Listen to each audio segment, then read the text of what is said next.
Hello, everyone. Good morning, good evening, wherever you guys at. Back again with Eternal Return Master Series Season 10 Finals, and right now we are in the semi-finals stage of the tournament. But before that, let me introduce myself. I'm with me, Guestbox and Cash Cross. Hello, everybody. Welcome back. We are here in the semifinals of the season. It's been a pretty exciting one. I think Mm, this season has had some spicy games for sure, and it's always fun to celebrate the culmination of it all. definitely, we might see a lot of action today also, and then I believe there is one team that's changing their name because of they get sponsored. I believe I think it was OVO. So yeah, looking forward for them to be playing on this semifinals. Yeah, I think we found that out right when we were at the end of last phase, right? We Mm-hmm, we, we mm-hmm. were looking at the list and it looked like I was like, oh wait, Yeah. that was a familiar faces Yep. but unfamiliar The name. names, yeah.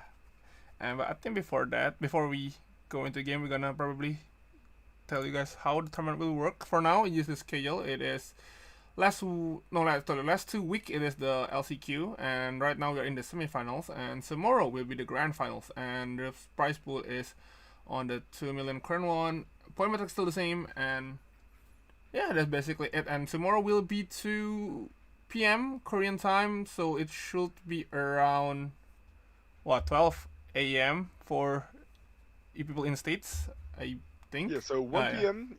EST, or Ah. actually like a pretty reasonable time if you're in the other Yeah. side, right? If you're Yeah. on the West Coast, it's Yeah. what is it, like 10 p.m.? Ooh. So, Wow. Yeah. not actually having to, stay up till like 4 a.m. Yep. or Yep. 1 Yep. a.m. True. And that this will be the theme. I believe the yellow one is we will going to see in the final, and the red one will be the one playing today. Or am I? Maybe this is the team that So, will be on the show. Will yeah, be showing here. this is really hard for me to see, but the eight Ah. teams on your right will be, yeah, Ah. that's Okay. easy. Okay. Yeah. So I guess the team on the right will be the one that will be playing today, and the fourth team remaining one will be the one is playing tomorrow in final. So yeah, today we're gonna see this 8 team, which is Ascenders, Wales, Jingjota, Asher, Goyang Mir, Jeju Shadows, Dengu Guardians, and Songnam Rocks. And tomorrow we're going to see Auto Arms, Senji Esports, Yeonam Esports, and FN Sejong. And I believe Yeonam Esports is should be OVO before the grand finals. Yes, that would be. Yes, Mm. that's Team OBO, which is pretty exciting. I mean, they really deserve this final. They were Oh, performing so well, man. definitely. I mean, on phase one, they are having that almost Cinderella run, and on the second phase, they are just sweeping that run, just completely going to the final immediately on the phase two. So Yeah, yeah. and a lot of teams are trying to emulate their Oh style too, yeah, right? yeah, yeah. That composition has been Mm-hmm. really popular with that Yep, Bianca Fiora yep, plus like yep. like brawler, like kind of Yeah, duelist yeah. marksman, right? Yeah, definitely. Yeah, it is quite popular on, especially on phase two. Yeah, because there's many teams seeing that on the phase one they are having success on that. So a lot of a team playing on the phase two using that comp. So yeah, this will be the team, and the format should is it checkpoint format? I kind of forgot about the checkpoint for the semifinals. I believe it should be top four, right? Ah, Because okay. they need to take the four players, but Okay. I I we'll get an update on that soon enough. But yeah, it Mm-hmm. should just be top four Mm-hmm. because they need to do need to fill in 8 slots for that next Ah, yeah. tomorrow's lobby, That right? is that is So true. Yeah. So yep. So top four. So we might see 4 games or no? Then I think yeah. If I not that six, for wrong. Oh probably six. six. Oh okay If it's okay. gonna be Oh if it's okay gonna be okay. Six games and for top four. Yeah, I mean fair enough. Yeah, I mean they play four games is that won't be really solid. How do you call it? Solid result for the game. So yeah, fair enough. yeah, the 6 games. sample Yeah, size fair enough. is pretty Yeah. small. Yeah. So yeah, I think they are going to prepare. So I think they are going to show us the players, or should we give the screen, or just gonna? I think they're gonna Yeah, just. they will be showing the players. I'm Okay. pretty sure. I mean, they when they go for this overhead like sweeping Uh. shot of yeah, you can see the Summoner Rocks players lined up, and Yeah. they're gonna go. I think they're gonna go from last team of LCQ to the like teams that were performing in the stage itself. Yeah. So should we show this Yeah, we show or? it. Yeah, Okay, can we okay, show that? okay, Yeah, okay, yeah, okay, yeah, okay. yeah. I'll just okay. So this will be Sanctum Rocks member here, which is in the. Oh yeah. Okay, phase 2 there in the release. Yeah, I mean, yeah, I believe Professor. This is where you feel the saddest loss of Yeah. Shuvi on the pro team, because Shuvi used to be able to read the team slogans, which was really Oh. cute. But you could see Yeah, Sanctum Rocks, Kyungi, Cadmus, Narvik, and Belzer. Yeah, so yeah, no one can't read the Hangul at the moment, so yeah, you just gonna read those alphabet. And oh yeah, there's also a team logo there in the table for each team. It's really cute to see that every team have their they can make their custom custom team logo, or not logo, I guess image, I guess. Right. And then yeah, we have the team slogan now in alphabet, no pain no gain, and the Guardians, and then we have Kuri, Sui, Satan, and Jange. Yeah, it's always fun. Sometimes teams have a little bit of fun with their walkout. Superior, Shuvi and I, we've been watching these for a while. There was one time we had a little bit of a dress up too. It's always a fun time for these walkouts. They can have as little or as much fun as they want with it. You know, like some teams, you know, they're just gonna, you know, come up in aura farm a little bit, but some teams really do have some fun with it. So it's a good time. It's a good time for sure. I think I remember Dina cosplaying as I don't know, if it's cosplaying or just having that attribute for Adina. So I think that's one of that I remember on that one. And yeah, we have Mario hat. I think that's Mario right there. Yeah, the little Mario beanie. Yeah. Another Hangul. So me and guys probably can't not read that. And team name will be Jinju Shadow. We have Oman, Dozy, Hanshin, and Fancy. I feel like it's gonna be interesting seeing if we're gonna see like Katya bans, or because we were seeing triple range kind of be a little bit of a flavor, but I do think Coraline's out for and I think that will definitely change it up a lot, because I think this character is insane, and interested to see. We'll see Coraline banned for sure if she's available, but what other two characters people are playing, because I think triple range is quite strong with Coraline. Yep, definitely, and also that we still have the Priya, so I guess Priya and Coraline should be a fine combination. I'm not sure about the. Probably gonna pick Katya instead of Justina. I'm not sure that is a good comp with Justina, Coraline, and Priya. Is it good, or Katya still better on that team? Probably ADC. Yeah. I think Coraline replaces, but we do have Go Young Mer with Changyang, Binam, Rakun, and Jaebong.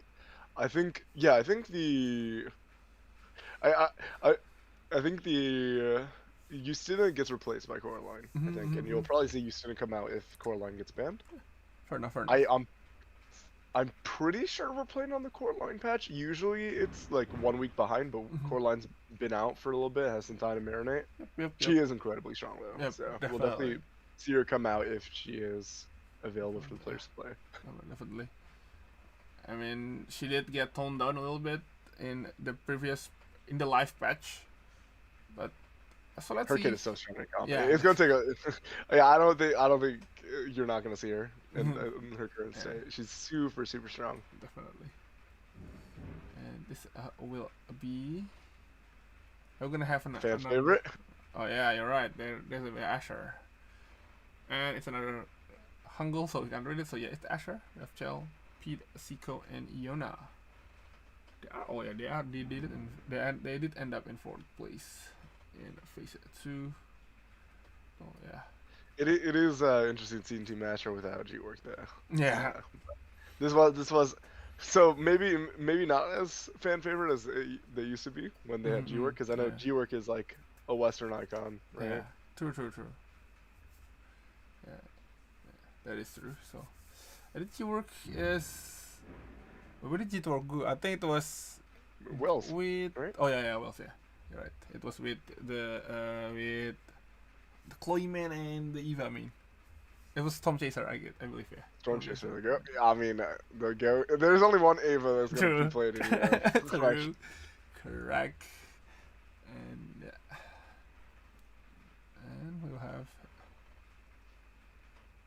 this Jota. Jota. And are these only the 8 for the semi-final? Are we going to see the finalists? The top 4, I would say. No, I think they'll do their walkouts tomorrow. Okay. But we got Scarlet, Suru, Makoto, and Complex. Listen, we got a lot of triple range merchants in this lobby, so we could definitely be seeing some homogenous comps, right? So, like, yep, a lot of the same ideas. Again, especially if that core line is loud, because I'm pretty sure if my memory serves me, we were seeing Scarlet even piloting the core line. So yeah, you might see core line being. Every team has a core line pilot, though. Yeah. Like they've been practicing it. It's definitely probably the single strongest pick on the patch. So definitely, I agree on that. You're gonna make a comp around it, Yep. and what ideas they have might change, but there's just a lot of people who prefer triple range in this lobby. So. Oh, I want the pillow. I want the neck pillow. Damn, where can I get that? So nonchalant, and this. There's the Origin Wales. Yeah, we have Bombalza, G-Work, Storm Chaser, and Fana. Okay, so will they pick the core line though? Will G-Work just gonna pick a core line, then Storm Chaser gonna Eva, Fana, and the Chloe? Are they gonna do that or? I think it was Storm Chaser who was playing. The core line. Not gonna pick that Eva. I see. So the thing is, right? Like, for a lot of these team compositions that already played a poke mage, you just slot in the core line as your poke mage slot, right? Like, and she is the best poke mage in the game right now. So. Yeah. I mean, that is fair. But there's some also that the one trick pride. So maybe he's just gonna keep sticking on the Eva. Are they gonna drop 20 million core 20 million Korean won on the line? I'm a core line mate. I'm not great core line. Yeah, you're right. Yeah, that's fair. Yeah, that is fair. So yeah, I think this should be the last one. Or are we gonna have? Is it the 8? I can't count. I think they want one more. I think one more. Yeah. So we have Ascenders and we have Frize, Osu, Salagi, and ZSXG. So yeah. Now this is a melee enjoyer. But you know what Coraline does? For melee. Yeah, kills melee. Yeah. Yeah. She might be.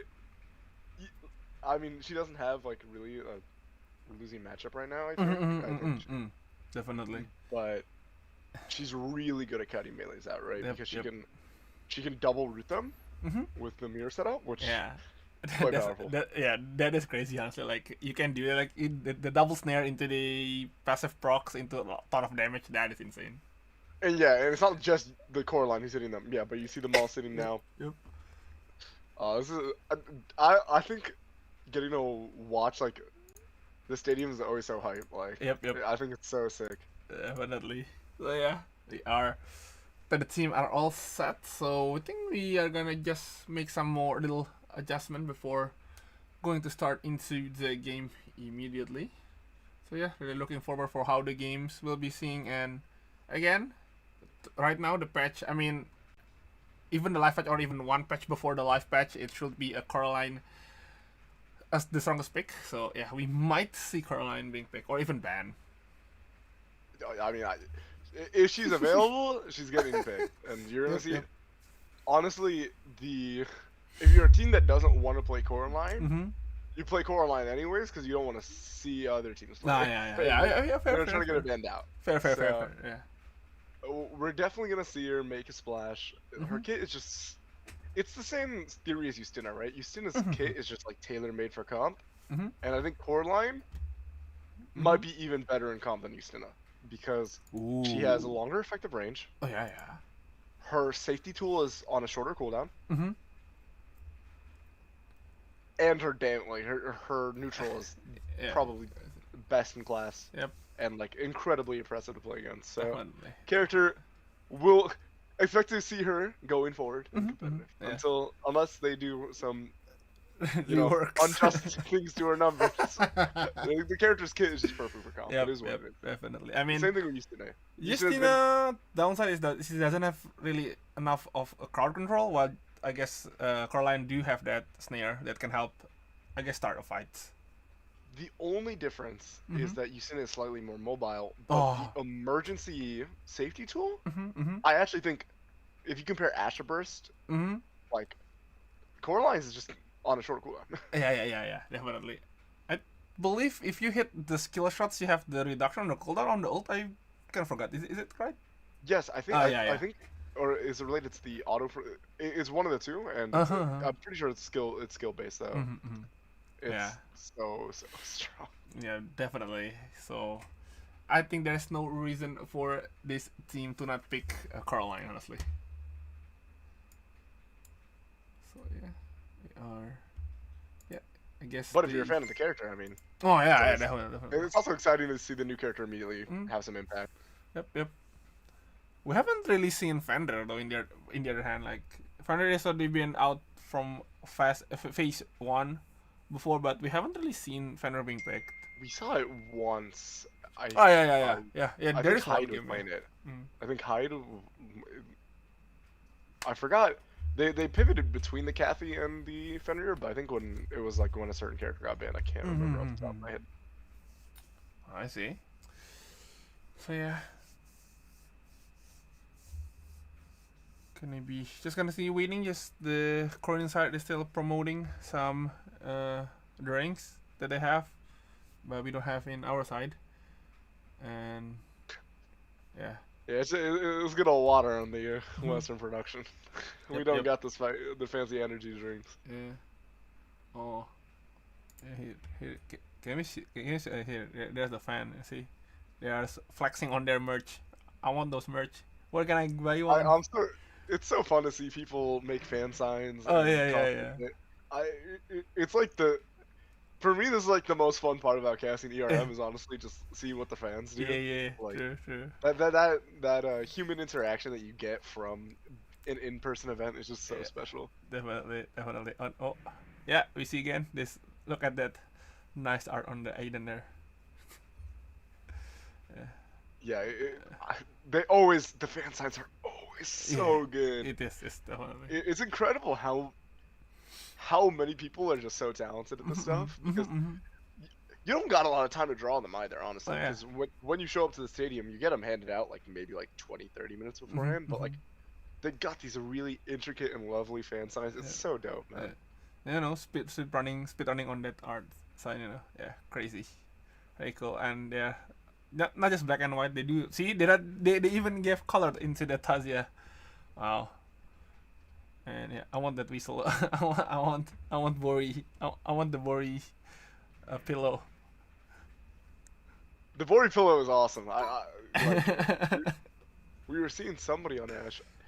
I'm bad with the faces. I'm not gonna lie, because we don't get to see their faces too often. So. Yeah. Okay, yeah, this will be the stage they are playing, so I think we're gonna start. It wasn't Asher, it was Wales. It was Wales. Oh yeah, the one with the Bori head. Oh, this stuff is so cool, man. It's so special whenever we do have an event in person. Yeah. Wait, do ARCS have having this offline event or it's only online? No. This is an ERM special. Oh, okay, I see. Maybe one day though. Yeah, true. Fair enough. Crossing my fingers, you know. Yeah. That'd be pretty dope. A little stadium event for some North American Eternal Return. Yep. Okay. Yeah, looking forward for that one. So yeah, and yeah, it's just going to be the team just preparing. Look at that. Look at that art on the left side. And the player names there. The team names.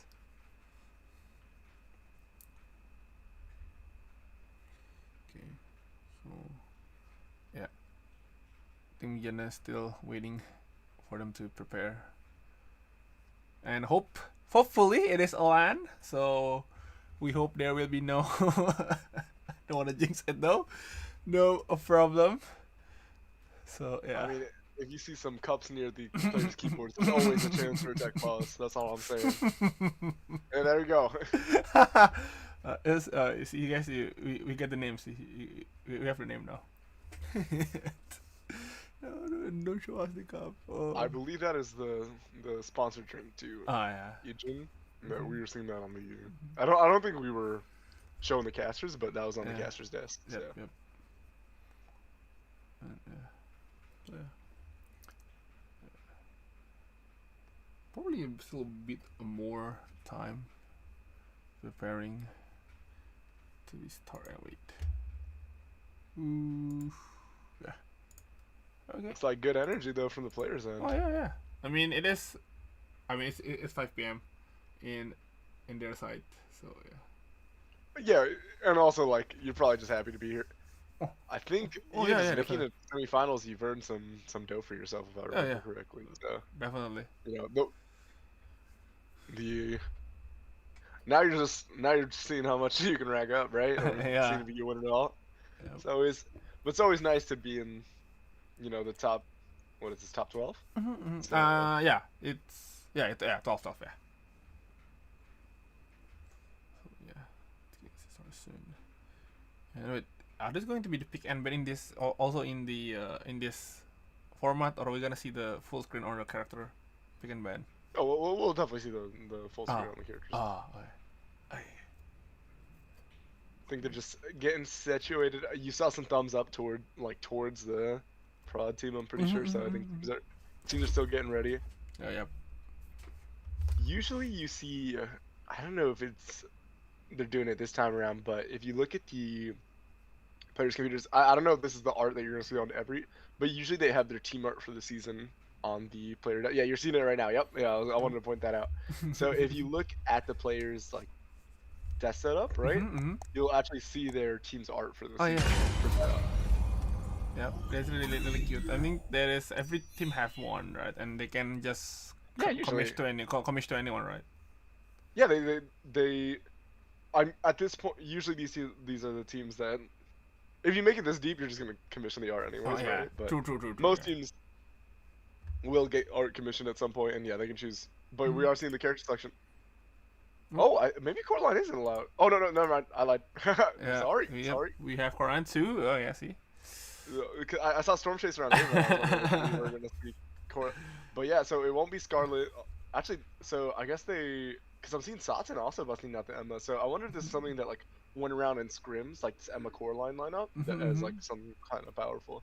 But yeah, I'm not surprised to see her making her debut on the ERM stage. I'm actually surprised that there's teams not electing to pick her, but we are gonna see at least 3 coming out, so she will be banned. But 3 is less than I expected, honestly. But depending on how they perform, we could see more coming out for sure. Yep. Storm Chaser, yes. Yes, now 20 million on the line now, bro. I don't mind. I'm gonna stick with my Eva. Yeah, I swear, on my soul, that I was getting Storm Chaser out of Cora. So maybe they just thought that it wasn't looking. Maybe they trust Storm Chaser's Ava more, whatever it is. It could also just come out later in the series. Oh yeah. It's only game 1. Yep. Especially if the core line looks really good on this game 1. Some teams might, copy some ideas. Yep. Change the homework, make it look different though. Yep, definitely. So, yeah. Still in 잠시 후 실험을 재개하도록 하겠습니다. 절망의 끝에 다다른 폰에게 모든 영광을. Right about now, though the screen is still not popping for some reason. 실험이 시작되었습니다. 레이더를 활성화합니다. Still gonna wait a little bit more before we go to the mainstream.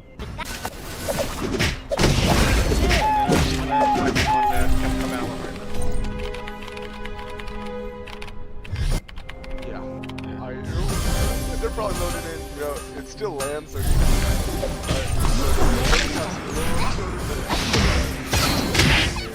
they're all in the same spec, so it should be relatively at the same time. Oh wow, we're a little bit late on the game itself, but it's like probably about 20 seconds in, most of you are sleeping there.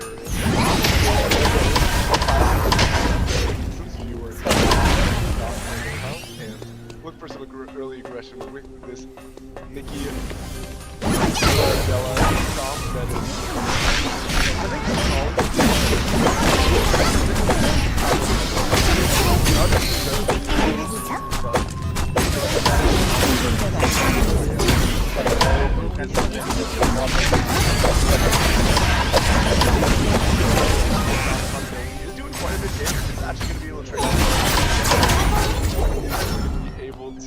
up to Seiko, and you're gonna see a lot of that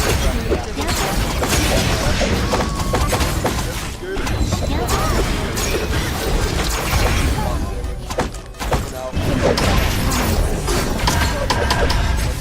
And I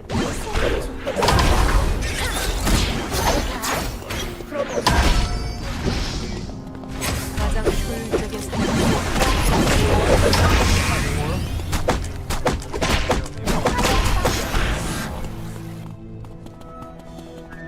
Shadow will have that 3 early kills from the dog.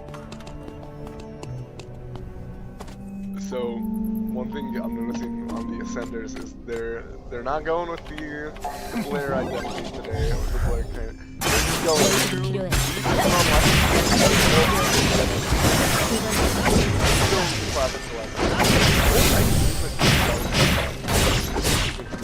생존자가 사망했습니다. Blink over and get on top of it, but we have Fauna. Action coming up from some teams. Cadmus going to be able to push Storm Chaser off some of that farm.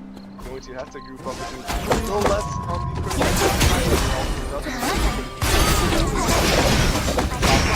right on top row. And now. Well, look at that damage. No.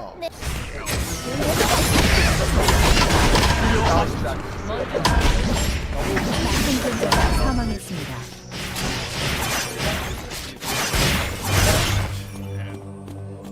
Yeah. Johanna goes down. That Nikki Rage uppercut. And now the camera is in Omen.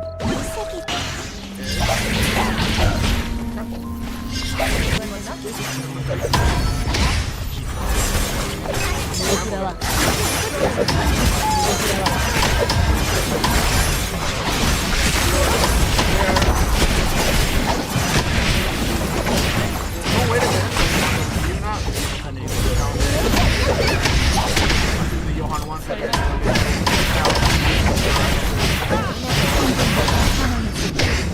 Nikki combo. 생존자가 사망했습니다.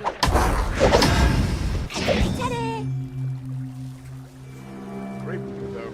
I mean, there's some 바라보라고. definitely a hustle. Still is, honestly. He's still in there. He's 새 금지 구역이 지정되었습니다.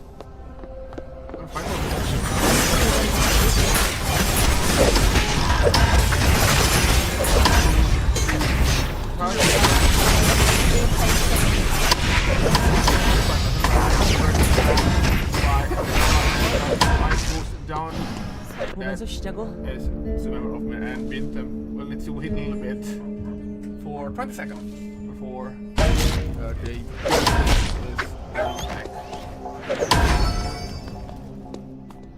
yeah, not the most desirable start for them, but again, because some teams were actually able to get their split farming, most of these teams should be on their forced core cut time till around the 1 minute timer, if not a little earlier. It's just gonna be if they can find it on time, right? Like before they test that next neutral objective. You do see some teams are a little behind on the mark, right? You know, Changjodo a little slow. But everybody will be hitting that 350. Actually, Guardians. Why not? So he's still a threat. He's still be able to have that.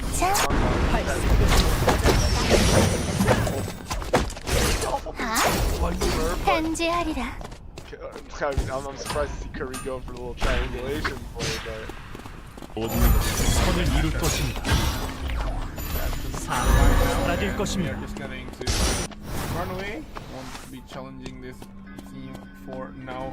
They do have a claw that 인간이 수능하게 될 것. again. They use shadows. So I mean, sorry, I think it was Guardians. One thing I wanted to say is that Changjodo and Digger Guardians actually running exactly bone. Oh, yeah, right. And so the team is also so I mean that's 완벽한 사랑. not on this Nadim and core line, if this is the style that most teams have deemed to be I think she's very good at triple range, right? You have 새 금지 구역이 지정되었습니다. really provided a decent amount of appeal to your team, right?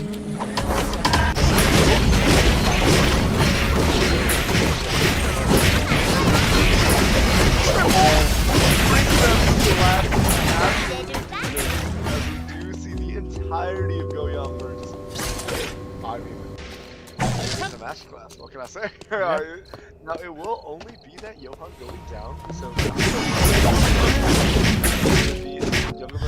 young Puck Ascenders rather, getting on a pretty great start to their game, securing that mithril, and on a composition like this, like they're mithril eaters, alright? Yep, like, yep, the definitely. whole Yeah. lineup love their mithril. So, plus 250 credit. And we're gonna see one v2 in a blink there. Those people are gonna run away from that chase from Wales. Servicer is not able to hit them at the moment. There will be two of them in the dock right now, unless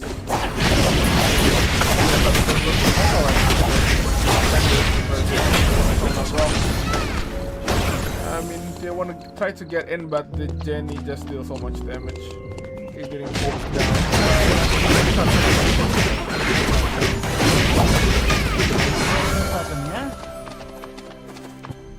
Yeah, that's kind of the story of that matchup in the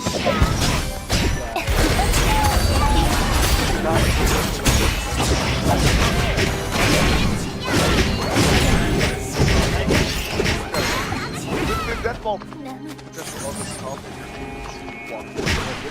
because neutral's pretty horrendous, right? So usually you're gonna see Talassi just jumping and trying to make it.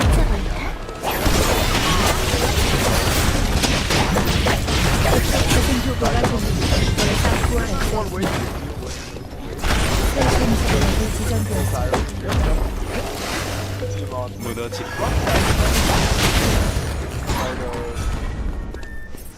Arda which is kind of unique, right? You can see the support. I don't really think Arda has health as good, but it's not really like Charlotte, Johan, Lenny kind of support. It's much more in the actual utility of Nimrod's gate rather, right? So send 완료. a frontliner or even 미간을 조심하는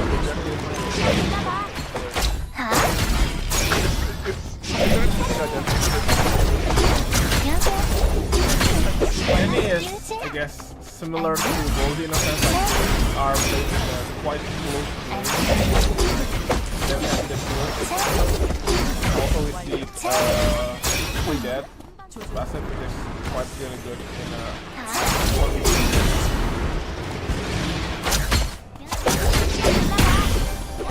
this character. This Jenny character is very ridiculous, right? The same way, like, you know, like some things that are pretty good in the 1v1 game, right? I think Jenny, Bronzy, Subame are like probably the top three, you know, of that kind of like they're also still back around that like short range, right? Play in that range. As we do see, G-Work going to have to dodge out on that spring trap. So nothing. That's the thing, right? A lot of the Ascender's ability to play the game into these triple range comps will come down to what Talassi is going to dictate. Yeah. Because in the neutral, at least, right? Because there is no neutral. Yeah, for sure. Yeah. Right. I guess Marcus can just use smash this mid-range, but yeah, I guess Lenny can do just better with the big weapon. Here comes the Nimrod's gate here, going to get close into the core line. Core line not being healed enough. And look at that, him being left alone is actually on there, getting caught by Asher, third party here, trying to get this Omega, while Sangnam Rock's going to run away, not wanting to get caught in that third party. Yeah, then Omega goes to Asher. Oh, is that a rematch here? Yep, so we're gonna hit Sangnam Rock's wheel going to engage here, going to chase down Asher, but he just comes the other team, which is the Guardians, Now trying to take on the revenge. Lily is unavailable for now. Curry is getting chased down. Quickly leaves the escape, but at the other side of the school, we do see that I believe it was Siko getting down there by the Songnam Rocks. Yeah.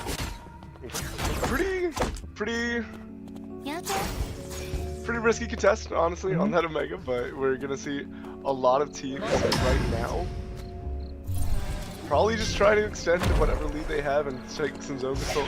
The lobby got 8 alive, phase 3 is gonna get pretty congested, especially once you see some of these other neutral objectives come on, like Red Box, the Wick Alarm. If we have 8 teams coming into that, especially with the ways the zones start closing, you're gonna see some third-party action. And one thing that these triple range comps might not be the best at dealing with, right, is the third-party threat. So a lot of play for the vision control will have to come out, as we do see some neutral game between Sunrum Rocks and Team Asher. But I don't think any team really wants to, you know, actually take the engagement, right? There's just not enough information. You know there's 8 teams alive. They're really scared to take a fight because it's very likely that these zones are being shared. Yep. I mean, it is still 8 team and this is day 3. I mean, almost day 4 now. So third party is really a really high chance they're going to have. So and the purple box will go to Songnam Rocks, quote unquote free there. No one wants there to challenge that purple box at the moment.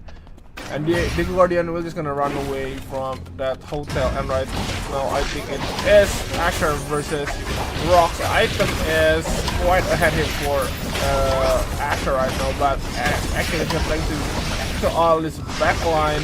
Half HP on both on Nikki and the Adela. Yona still up full HP, trying her best to try to hold this Akion though. But yeah, the stun isn't even really connecting at the moment. Just sidestep by Cadmus here and there.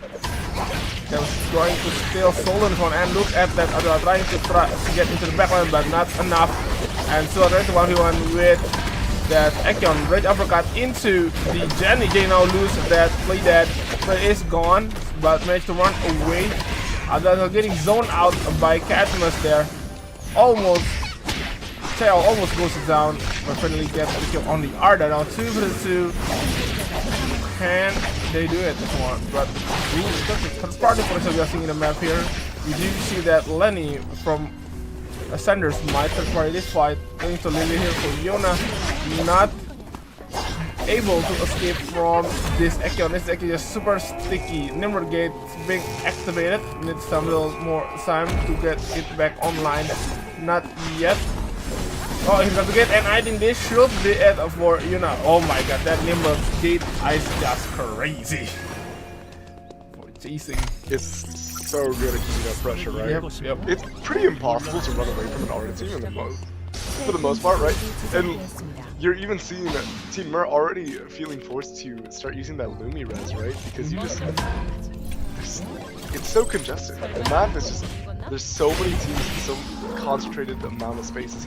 Now somehow, Wales were able to secure themselves in uncontested line, rather than saying that. So, you know, some teams doing a little better on their vision control game. As Youngblood decided to shoot first, he can smash together the burger with the game as well. And that Lassie is going to be able to. Wow, that was so beautiful from Lassie. Preemptively placing the spring trap to get out of that range uppercut. Just super sick from the entirety of Youngblood defenders. Siko going to re-get on the VLS that they were just blocked away from getting. So it will only be Yona going down for the last. That was sick from the Young Rock. Everybody played super well. Definitely did. So here we are. Gonna go to warehouse now, but don't think Yo Young Mir want to take this one. There is another team in each uptown and warehouse, and actually Asher. It's still 2 teams, so I don't think other team noticed that they are in duo right now. So they're gonna let that away, and they're gonna check at the bush there. Get into the kill, into the Johan. And the Tazia might goes down here. I don't think Totem can save you on the line. It will be a wipe for Mir. That's the problem with a composition like this, right? Where if the Tazia isn't really on that strong itemization spike, you just can't contend to these teams in the neutral, right? And I mean, there's only so much that Vintum's going to be able to do to make the engagements happen, especially against compositions that have a lot of safety nets. Basically every team does, right? So a lot of it is also on your target ability to step up the fight, but without the itemization to do so, it's kind of an impossible task. Sorry, day 5, yeah, so there will be no revive here for Asher unless you're gonna meet with Lumi, but Lumi usually is being guarded in this late stage of the game. And look at that, Guardian right now is not in a good position. So yeah, gonna keep on that running away. They managed to escape, but they lose their Nadine and will be continue on the fight here. It is. They managed to escape, but they're losing their Nadine and Lumi is nowhere to be found. Actually, no, actually, Alexander is gonna keep chasing on this Guardian. I think Carolina will goes down, and that will be only Emma soloing this escape. Lumi though, really near on Chapel, but I think they will. On them rocks. I mean, they're not gonna let you get away with this, though, South. And honestly, I'm wondering if they're gonna let them get the res and then just farm the extra kills. Yeah, nope. Oh, they are. Yep. Oh, maybe not. Maybe not. Never mind. He's gonna pick the one. That will be Satan going into that totem. There's absolutely no way. Flip into the Babylon's queue to make sure that there's absolutely zero chance that will be Cho going down as well. But at the same time, we do see Asher managed to revive their Sua. Not enough for this for reviving their Nikki though. And he just got a Sanders there from behind. This is a lineup that can play for third party, right? The Sua Adela is not the worst, but it's still an uphill battle for sure for Team Asher. They're gonna hopefully find a really concentrated zone and be able to maybe secure some third parties in the chaos. Now, Zhang Joda, if you're looking at the itemization, it's not incredibly strong. Some of these teams, I mean, really actually it's just Zhang Joda and Asher, right, that weren't able to actually get on the pacing, and so we do see Scarlet chasing out on Yona. It is a little hard to chase a Sua sometimes, I'm not gonna lie, but I think Zhang Joda are trying to take the kills as they can get them, because it's not looking promising for them as their fight potential, as Dozy is going to slide on in with the Monkey Wire into the Wolf Assault, and we do see the full rainbow in with the expulsion shot combo coming out. Yeoman going to be able to pick up Yona as well. Dozy does end up... Oh, I mean, I'm surprised that on the back end of that, that's going to be Jeju Shadow losing out. It looks pretty promising for them initially against Zhang Joda, but I guess Sulu wasn't able to go down. We do see the flip attempt from Selassie. Yeoman is going to be able to space it out, but I mean, as a lonely Tia, it's not looking too promising for Yeoman. Unless somehow he can third party, but that is a really small chance to that to be happening. That is like 4 team in Uptown. Yeah, that will be 4 team in Uptown there. Yeah, it's not looking like the best for Jeju Shadow, but we could see, again, I'm surprised, honestly, while I was casting, I'm still surprised Zhang Joda lost that, because Zhang Joda's itemization compared to the rest of the lobby is not on curve. So, we're definitely going to, I mean, maybe that's just the power of, you know, all this poke, right? It's that it doesn't matter how itemized you are if you're never getting touched in the neutral game. But Young team can definitely take some damage, and Sungnam Rock also very well itemized, so it will be a 3-team Fiesta on this side of the map, and it will be the likes of Young Juvales getting 8 for themselves. Well, free as in... Oh, no, Yoman's not even here, so it will be a completely free zone. Yeah. But can Tia... Probably this one, don't think... Oh, wait, actually they're searching for Tia. Look at Rock is just searching for... In the map, they're searching. This is the classic third-party experience. One person walks in the zone, and then they use the safety just to install the timer. But yeah, you don't want to commit to the fight until the third party is you know about the third party. So they're kind of just sharing a timer right now, but it will be a little bit of a timer lead on Songnam Rocks and complete zone control. So let's see. Oh wait, yeah, get found out though. So it will be a chase here for Sanders. They will get into the tier. And yeah, I think they did get that Tia now, and they do lose that timer. Timer Yep. too, right? Now they're actually going to be in the timer lead as we force look at Scarlet's timer. Scarlet's going to be the third party. Yeah, there will be defenders picking up all these kills, I think, unless actually Narvin was able to secure one on Monkey Yoda, but the engagement coming out from the Ascenders and the timer on the likes of Sun and Rock. They don't have the timer to do it. Really well played by the likes of the Ascenders. They might have had an extra safety to play with, because if you compare their timer to the rest of the lobby, even when Songnam Rocks walked into the zone, they actually were even on timer. So really, really big for Ascenders to be able to hold on to their timer. That's really what the name of the game is in those multi-man 10 zones is, right? Is who has the most timer to play with so that they can play third and not be first in. And unfortunately, Jung Joda did have to be that first in. Yeah, that is unfortunate. But for now, we're gonna go to last zone in Chapel idea, and we're gonna see Ascenders trying to use that VLS, trying to go around Wills. Okay, we're gonna use the VLS. I mean, you gotta be a little weird, right? You're not gonna be able to play the neutral game or really walk into this team at all, right? So you're probably gonna send one person on the flank, right? Or an off angle, because you really can't walk in the same way. Unless Talassi makes a super play, but yeah, you do see Osu and Furzy. Even with all this HP, you know, there is so much damage on the likes of Wales. In Chapel also. And yeah, the zone is terrible. Oh, look at that fuck up. But yeah, they're running away here. Precious Mirin doesn't get the burger flip, but look at that EVA damage. Oh my god! Not enough with the checkmate though, but Hyunwoo trying to make some space here, making the team to retreat a little bit, but I don't think that will be enough. Spring Taps did not do anything there, and Queen did connect to Hyunwoo, and that should be it. Game number 1 will go to Wales. And look at that. You know, Storm Chaser does not need the core line to bust out a W on the first game. I mean, it's a rough matchup for Ascenders, right? They're not really going to be able to play neutral into this comp, and that comp has zone control. They are also the team that benefited the most, right? In terms of they got a free zone, they got the Wicca line, so they're really able to scale up, get that itemization they need to chew through this front line.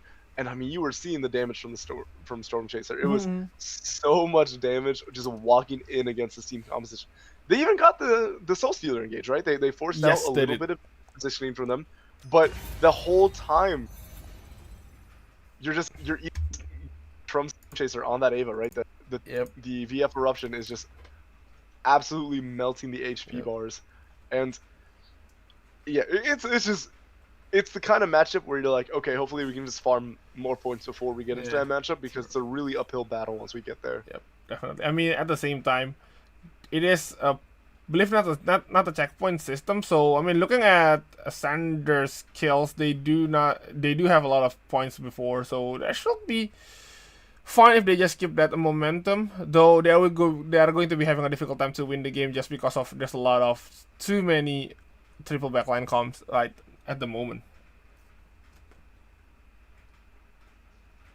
Yeah, I don't think they're going to change that comp identity. Ascenders really do like that identity of comp, but it definitely could be something we see that other teams consider, right? Is that, but I mean, outside of, I have not seen Mur play anything else, and outside of Ascenders, I think every other team was playing. I guess Team Asher wasn't playing a triple range comp, but you could definitely see them maybe bust it out too. So yeah, there's game 1. So I think we're going to see the scoreboard later on. So yeah, it's game 1, and on top of that, also on the last ring, it is a chapel, which is triple backline usually have a lot of advantage. With the zone control there for triple backline.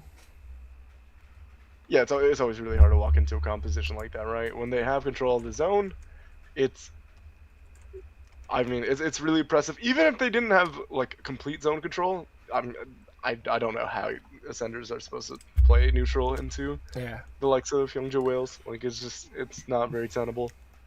I think if they have an open area, I think they should be fine. But area like Chapel is just really hard to get inside that build, especially inside of the building. It's quite hard for them to just getting inside without getting poked, especially with an Eva.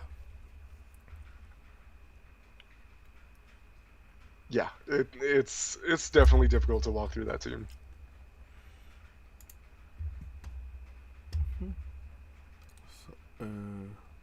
And I know we did have some audio issues. We're trying to sort that out for y'all right now. So just making sure that going into game 2, there's no other audio issues. You know, Yep. the production side is always, you know, there's always at least one chance for something to. But we appreciate everybody letting us know. Okay, so yeah, I guess maybe this should be fine, because if there's an audio issue in the game, it should be in the clean feed side, because I can't really touch on that one. So yeah, I'm just gonna go once again later on, but for now, I'll show you guys the score. Oh, hold it, they're just too fast. My bad. Okay, you're gonna see the score now.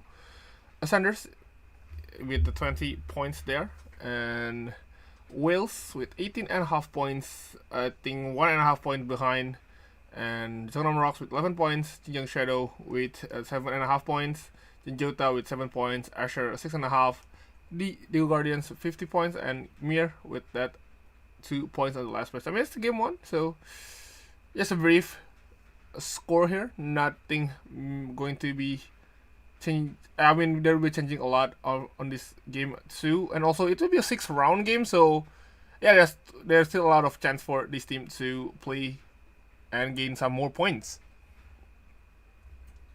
Yeah, lots of games to be played. Lots of game to be played. Again, because it's the top 4 to move up, it changes the lobby dynamic, right? You don't necessarily need to play to win. You just need to make sure you're getting enough points to move forward. Yep.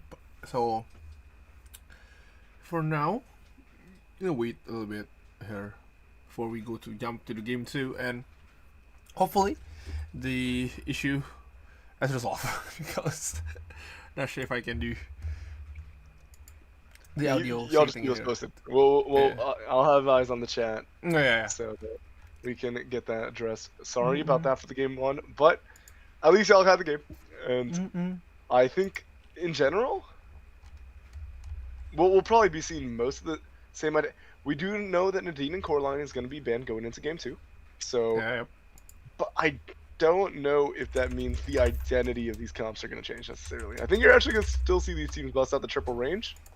Just what that looks like instead of that Bo Nadine slot, or, I mean, I think Jeju Shadow was we're using the crossbow Nadine, and I don't think Emma got banned, right? I think we only saw 2 Emmas come out. I mean, and then do still have that Priya and Justina, so I think we might see that again. Yeah, I mean, you can always see the Priya and Justina Katya come out, right? The Techon Auto Arms identity. And I think we'll probably see. I wonder what Auto Arm, like, or the teams tomorrow are going to do, because we have some Emma pilots here, right? That's part of the reason we're seeing Emma get busted out. But I'm wondering what the Emma slot looks like, because I think I could see the Bonadine Coraline definitely being the flavor, right? If they want to really just double down on that poke identity in the neutral game. But what that third could be, I could see it being a Priya, maybe. Could also just see the Coraline getting paired with the Katya Priya. You know, I mean, just put that over the Justina. Although maybe you just play that comp when Coraline is banned, and you keep that identity to be that comp, because you already have the practice on it in server time. But or maybe we'll definitely see how teams adjust to it. Yeah, maybe we can just, I guess, that triple front to back. I think it should be also quite decent, honestly. But yeah, definitely going to see a lot of what kind of the picks that are going to be played today and tomorrow, I guess. Yeah, it's definitely. I mean, whenever a really strong pick kind of pops into the meta, it's interesting to see how teams adjust to it.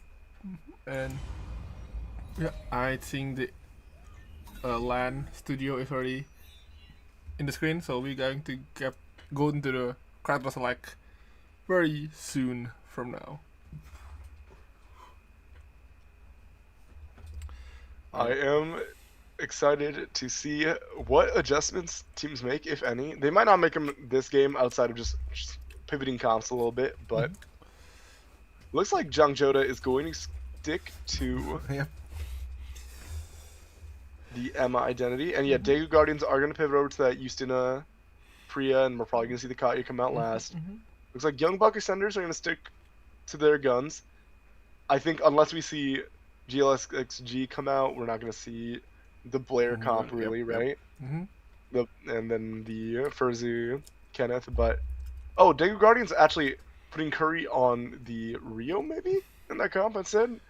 I think that the Katya Rio can be kind of interchangeable in the triple range, right? They're both long range neutral demon marksmen, but I don't know if we've seen the Rio identity come out yet. But we are seeing Chechu Shadow busting out Dozy on the Katya, and then Fancy on the Lenore. Definitely an interesting idea. And then Jang Joda busting out the Heart instead of that Bonadine. But Makyoda is going to be busting out the Celine that they've been kind of piloting anyways before Coraline. So yeah. And Rox will be using the same again with the Arda, Ekion, and Jenny, I think, yeah. It's the same comp again, and yeah, I think we're going to start the game very soon. It is LAN, so loading should be fast enough for them to 절망의 끝에 다다른 play. 폰에게 모든 영광을.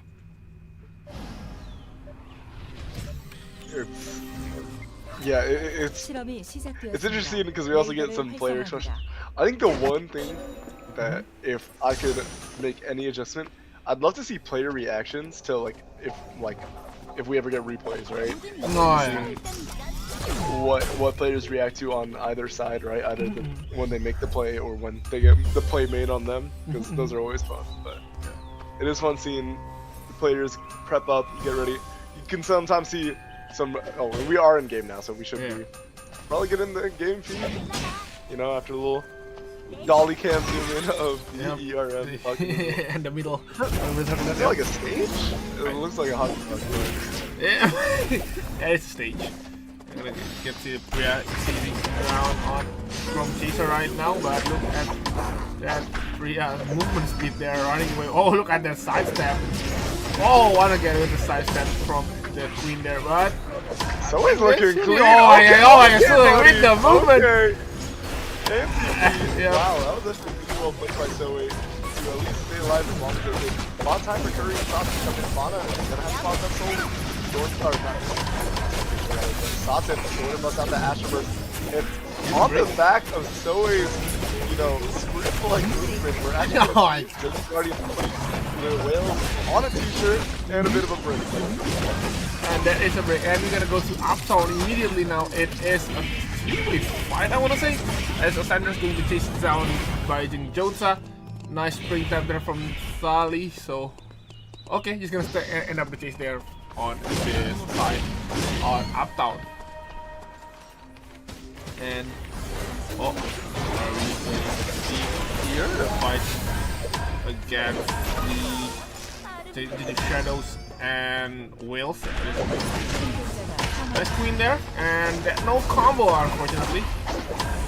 Go back with that rook, and Oman is getting cornered down, and that should be Oman goes down. And now we are going to see Shadows picking up onto the Whales are been on death timers for a while. As Dozy getting knocked up though by the likes of Storm Chasing. To pick up another kill too. Yoman was chased down, and now it's gonna be Jet's Shadows getting put on a break. Really bloody early game coming out in this game. Yeah. There's a lot of breaks, and compared to the last game, there's not much of a break. Smoke being thrown down. That should be. There should be Guardians was down there, was down. I think Temple will be getting by, I think it was Mira, I believe, that's having the Temple death. Oh, System is getting OC might going, yeah. that won't be enough to hold down Eva and Computer. After getting the kill on the kill, needs to go back to their teammates here. Oh, nice going to there from Fancy. Though he did get down, there's that skill from over there. Chaser is going to keep trying to deal so much damage into the I think it was Dozy, and that will be a break again in this lobby by Wales. Jeju Shadow's credits are going to be absolutely in a disastrous state because they've been put on 2 breaks, and the Whales are getting really aggro. Even though they got put on a break early, that really didn't stop them from just, you know, taking over the early game. They were able to secure 11 points in that night 1 for themselves, or 11 kills rather, right? So definitely really high on the kill count. Now, it doesn't matter as much on these early day kills. It's only 5.5 points. It's still a decent amount to start off with. And the UC Troll is going to get that follow-up from Yona. You don't even need the Adela sometimes in this competition, right? Just the Sua and the Nick, you can get it done. You do see the Inner Blast. You're going to be able to hit both the Chloe and the Nina, so that will be Fauna going down. BF Eruption from Storm Chaser doing a lot of work in this fight. Dozy going really low with Storm Chaser in the 1v3. Going to be able to pick up 1, but that will be it. That will still be the Meteorite going over to the likes of Fancy. To be said, I think Shadow will get that Meteorite, and I think Fancy will gonna get use that Meteorite immediately, not giving it into the Kadia. And yeah, I think team now will be probably gonna slow down a little bit. You know, they don't wanna get that risk into wipe, but at the moment we're gonna see actually a fighting there, Spellius Guardian versus Sanders. And look at Spectre into the Rio. Nice. Is that the spring type? I think there's a spring type, and Wall Slam doesn't really get into that wall. Ult from the Rio didn't really do much effect on those 2 Thank you breather there. Because there's a delay after the first shot from the Rio ult, so yeah, before using that last hit on the ult, there's like I think it was 2-second delay before they can shoot the last shot. So yeah, that is unfortunate. And the wheel goes down there in hotel. Yeah, we're gonna see teams prepping up. Not every team's gonna be on great force core timing, right? Because of the breaks. You do see that on Jeju Shadow, right? A little bit of a delay on that ability to call in a force core for themselves. Might not be able to get great timing on an objective contest, so they're gonna have to weigh out, do we want to contest the objective without a force core, or are we just gonna get our call-ins? And it does look like they are gonna try to get this box, but they're getting sandwiched a little bit from Jangjoda, right? You do see Makyoda on the other side, on the top side from force. Nancy getting caught out, is gonna put out the Capriccio of Agni, gonna get Scarlet, towed him out, and not much else coming out of that as you see the third party coming in from Youngju Wales. Wait, I thought the Wales comp is a late game comp. Why are they keep snowballing in the early game? This is quite scary to see. It's now they are the on Jangjoda bust out 14 kills in day 1, yeah. so you know. Yeah, Triple Ring can do a lot of things. True. And with that, you're gonna see this really fast alpha clear here by Sanders. And I think Wales is really in their good tempo. Unfortunately for Mir, they haven't really got any points at the moment. Oh, look, Action gonna use that one to lead into the Rio. No protection that much. And look at it, we just can keep on. Okay, they actually managed to fend off that Action. Go away for now. Oh, there is the portal not really on a good position there. Unfortunately for Action cannot really get in close. They managed to get the kill into the Freya. Curry did fail to get the last hit on the Action. No one actually goes down for in the side of Rocks right now. Oh, all of them just surviving with 1 pixel of HP. Oh my god, that is Rocks playing it really well. It's 3-0 for Rocks. Definitely, you would think probably the best team into the Arda drop, right? Because you have that pre-ultimate, but it doesn't matter when they are just out playing, right? And the Ekion's really good at baiting the Echoes of the Earth, right? With the mobility. So despite having the tools to deal with the dive, still getting kind of sauced up by Lexus on the rocks. Yeah.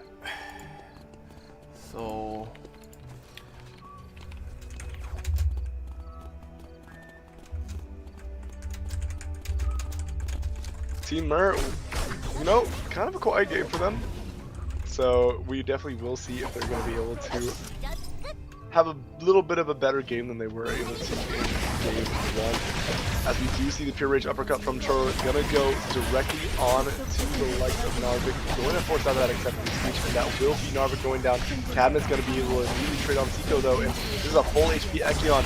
And the problem is, there's not a lot that they can do to chew through this HP bar at this point, right? A lot of the burst has been used, so it's a lot on Yona, right? We do know that Zico, and yeah, not Zico rather, but we do know that Choro will not have a lot of damage on this Ghost Bride Nikki to be able to pick up the fight. Zico will get res on the archery kiosk, and it will be a 2-for-2. Cadmus gonna go for the res on the kiosk, but they can keep this on the map. Decides not to cancel it out. It is a lot riskier to go for this though, right? Because with the wait time.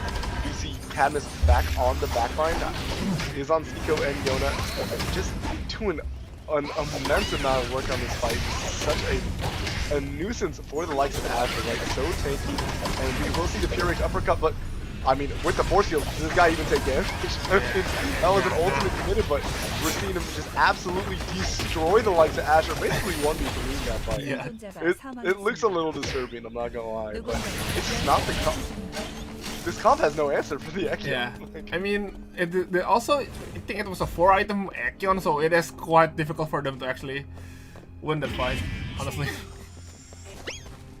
Yeah, also, yeah, they do elect to give a lot of items to Cadmus in the early game, but also, even if they were on the itemization, I mean, it's so much burst damage, right? Yeah. There's a big HP bar to chew through, and then there's just no consistent DPS to really deal with that. Also, Cadmus is not gonna. You're not gonna land all your skill shots on Cadmus, anyways, right? Yeah. Fair. So it's not even like even if you like had the damage, right? Had the itemization, not all that damage is gonna sting. And then yeah, it looked definitely looked a little disturbing though in that point, right? Where this guy was just 1v3. Yep. Definitely. So, gonna see Day 3 incoming right now, and Omega is going to be fighting in the side. Oh, wait, can I advance the field too much? Okay, now Omega can fight now. It will be between Asher and Mir. Mir still haven't get that point though. Are they going to get at least 1 point here? Ooh, that's Parker getting into the Adela. They're going to do the checkmate to escape, but I don't think that will be matter. There goes down Adela, and Asher will need to go back one more time, and that will be another minus 200 for them. Bintum very mobile with that wind scar, and yeah, now that Asher has so many, like, well, minus 600, and well, we got a minus 800, and we'll see Choro going down as well. This is going to be pretty disastrous game for Asher. I feel like you got, I mean, they can't even afford the full team res, right? So probably gonna have to play for a win. You got 2 items on Yona, and that's the most you got. As Cadmus is looking like, you know, a little bit of an administrator of the server right now on the Echion, just really running over fights.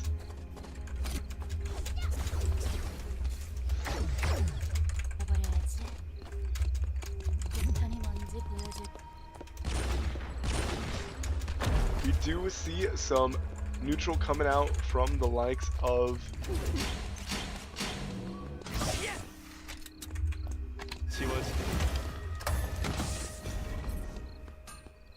neutral. Oh, sorry. I was checking if my mic. Like, No. But we do see the neutral coming out from a couple teams. A little bit of posturing in school with that Nimrod game. We are going to see the fight break out with the Ascenders and the likes of Team Mode. This is a sustained matchup, so it's going to be a long fight, possibly, but we do see J-Bong on the Tavi getting knocked up and stunning against the wall, but it will be the likes of Team Mode getting out against Team Ascenders. I mean, I think Ascenders will be having a trouble if the lane did go down first. I guess every team will just going to aim into the lane first before they actually trying to kill either the Hyunwoo or the Marcus. So yeah, I guess once the lane is down, it's going to be difficult for them I guess continue prolong the fight. I guess go stay on the fight. Yeah, no matter what, that matchup is going to be quite prolonged because of the nature. But when the full combo comes out, I mean, there's enough burst damage, right? You see the totem get forced out, and despite that, still could be J-Bong going down. J-Bong quite strong though on that triple force core build. Probably going to end up on the Black Lotus Shuriken eventually, right? I'm actually surprised really to see the Dragon Scale coming out. I feel like most of the Tazias I've watched really value getting a lot of CDR. They even usually forego the Black Lotus Shuriken for the Nova Shield Taproots combo first, right? The Taproots is so high value because you get that Totem 2, reduce cooldown, and Totem 2 is like a fifth ability for Tazia, right? Because you're cycling through your cooldowns and you're able to buy a lot of time. Yep, that is true. I think that's missing the Queen there. Yeah, again, just like you said in the earlier game, I think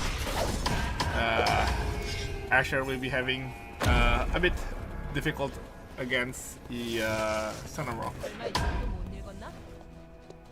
Yeah, Ekion's just too mobile, right? Like, and even, I mean, you don't want to commit the pure rage uppercut to the Ekion, so he's just gonna run over your team, and especially with the item advantage now, right? Because Asher are just so far behind.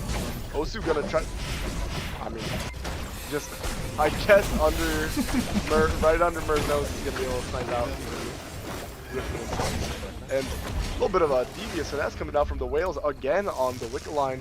Somehow, despite there being 3 teams, with Daegu Guardians and Rocks getting a little distracted, right? You know, jingle the keys in the face, it ended up being the likes of Whales just able to sneak the Wicked line while all that was going down.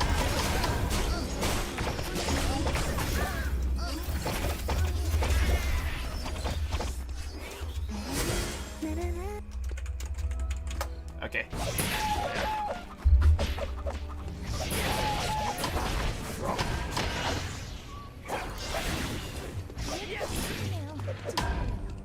No, Asher.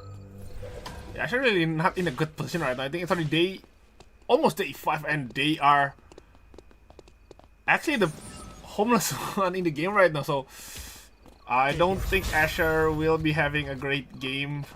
I guess a great late game. This will be a big trouble for Asher. Let's see how can they survive. I guess a good third party will be changing their momentum, but I don't think that will be happening. I guess depend. I guess it is still 8 team in day 5, so the space is very small, so not many area that can they put into work. So third party is a high probability, and I'm gonna see poke in the really far side of the Polish fire station here. This might be bad for Rock though if they go back into that side. Okay, he's gonna initiate that immediately, but Frank is going to jump in. Here's come the ult from Jenny. And Cadmus trying his best to, I guess, hold on the backline here. Oh, look at that. Johan, look at that shield! The Johan did goes down finally, and at the same time, Arda did goes down for the side of Rocks. It will be 1-for-1. Although Mir have the chance to revive Johan. I mean, you should didn't really see that Johan is going down, and on the other side we do see there was Whales now going to fight. Cadmus just fighting 1v9. He's fighting everyone in the lobby, in the fire station there. Holy. And it is Whales with the weak line, so I don't think they can survive that much long. And there will be Rocks will be the first team to get eliminated in the second round. And Wales is just really having their great game right now. They're having a great early games, and in the late game they do have the weak line now. And look at that chaser, some chaser with the chaser there.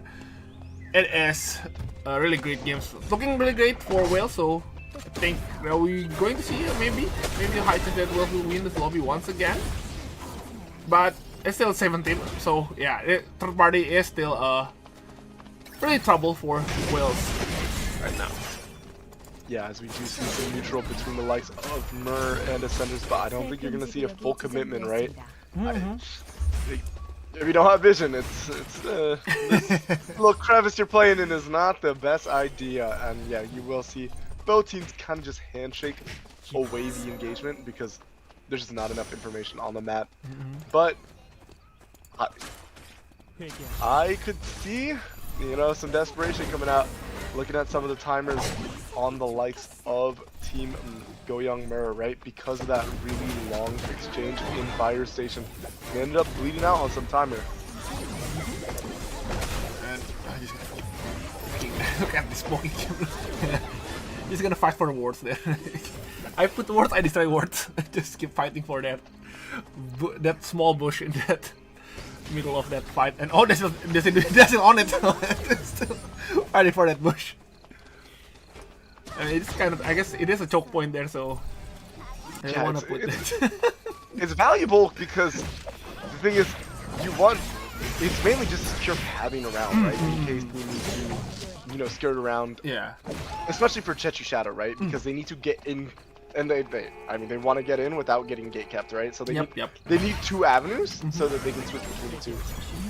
So it is important to control that, even though it looks really goofy, right? But it basically means that you can't, like, you're not forced to funnel in one way.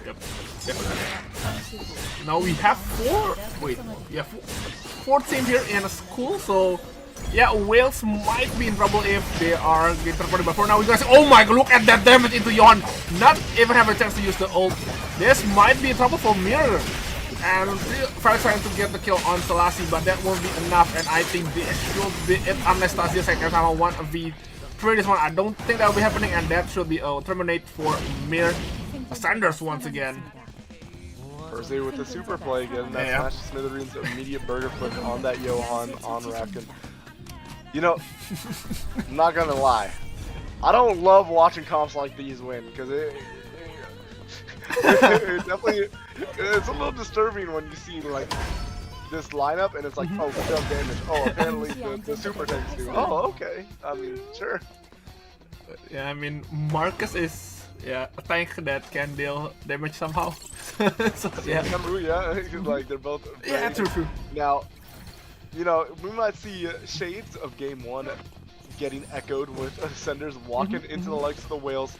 Now, on the top Ascend side, you do see Team Asher, you know, stalling out with those safety drones, and it will be Ascenders forcing out the Whales. Now, there is some timer to play with, or rather, they preserve their timer and they have the gadget energy from the safeties, so they can look to play third, right? They're trying to look for this third team, and they do end up seeing Asher. Now, the thing is Ascenders, you know, sit this out a little bit. Oh my goodness, it almost is going to be, it will be actually like Fauna going down to the combo from Asher. Now, if the Ascenders, you know, maybe catch wind of this, yeah, they are. They're going to send out a drone. Now, they're going to know that Fauna is on low HP. Might try to push up a little bit. On the other side, we do see Jungjoda pushing out the likes of Daegu Guardians. And so you know, classic Prio maneuvers and not on much itemization. It's going to be impossible for that. We'll go back to the fight with the Whales because this is over for the likes of Guardians. First, he's going to get that match with the nice! Fauna, do you have the Soul Link available? I don't think he does. Yeah, will be Fauna going down. We're going down though too, and now look at the time. Oh my god, Ascenders! They actually played really well there. They isolated the Chloe there, so there's not many assists not many pill can as Whales do.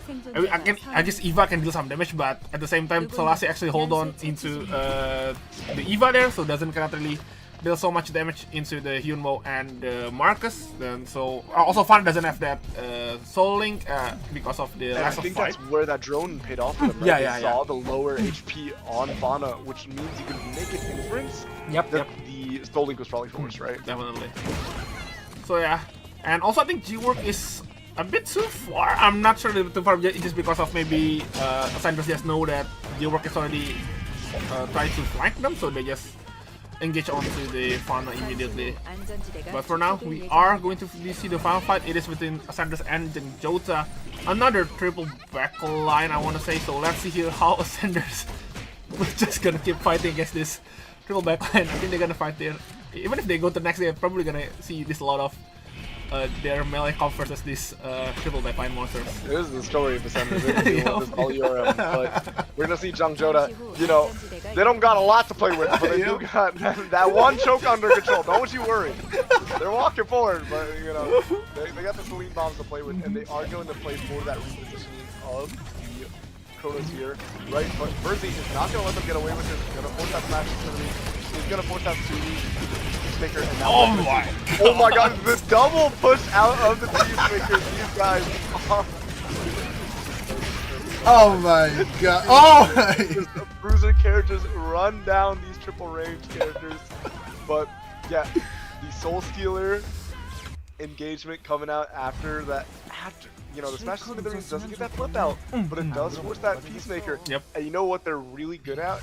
These Marcus and Hyunwoo characters, they are quite good at displacing you. So you are not going to stay in that nice little circle of comfort. Gonna force out Suru out of that zone, and then the fight just cascades out of control from there, right? Yes. There just isn't enough DPS from the likes of Scarlet and Makiota to be able to kill this Marcus or this Hyunwoo that are sitting on, you know, probably double their HP bar. Probably, yeah. Not just effective HP, but HP in general. And also I think both Marcus and Hyunwoo did have their own, I guess, quote-unquote sustain, like with the Hulk again. So yeah, it is pretty hard for them to actually one-shot a Marcus or a Hyunwoo. So yeah, that is game 2. So we might be having we might have a break after this, but before that, I think we're gonna show you guys the scores first before we go on to the break. But yeah, that is a really crazy game too. We might be seeing a lot of Ascenders just going to do that Ascenders versus a triple backline situation, honestly.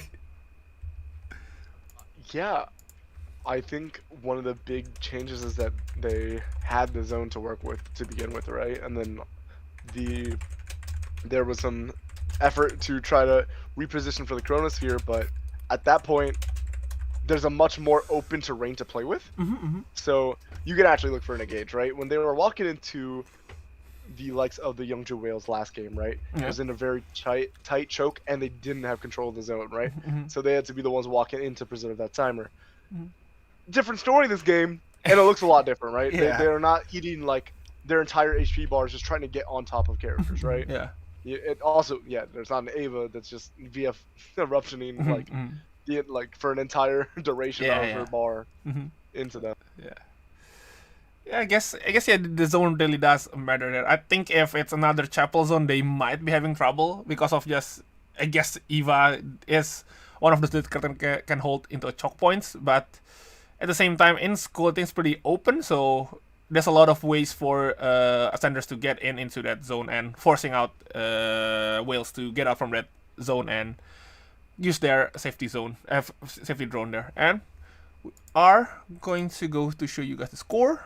So the score, it is Ascenders in the first place with 41.5 points, Whales in at 35 points, Jangjota at 19, Rocks 18 in the 4th place, and in the 5th place we have the Digu Guardians with 15 points. 6th place we have Jeju Shadow with 14.5 points, Asher with 12.5 points, and in last place we have Goyang Mir with 6 points.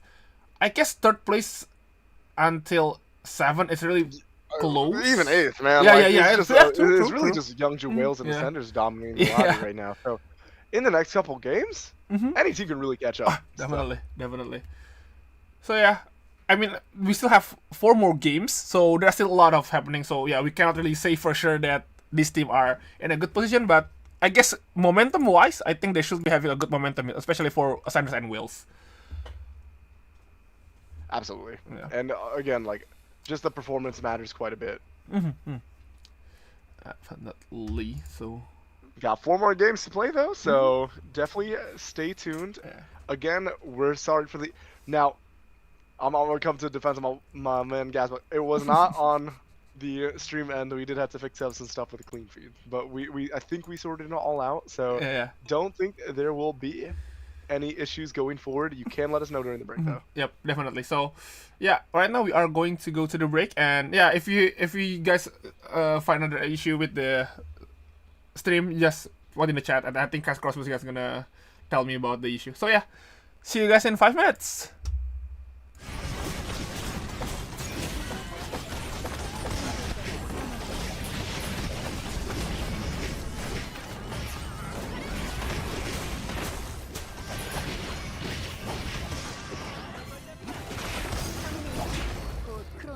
주변이 최종 안전지.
Okay, we are back again with the ERM Master Series Season 10 semi-finals.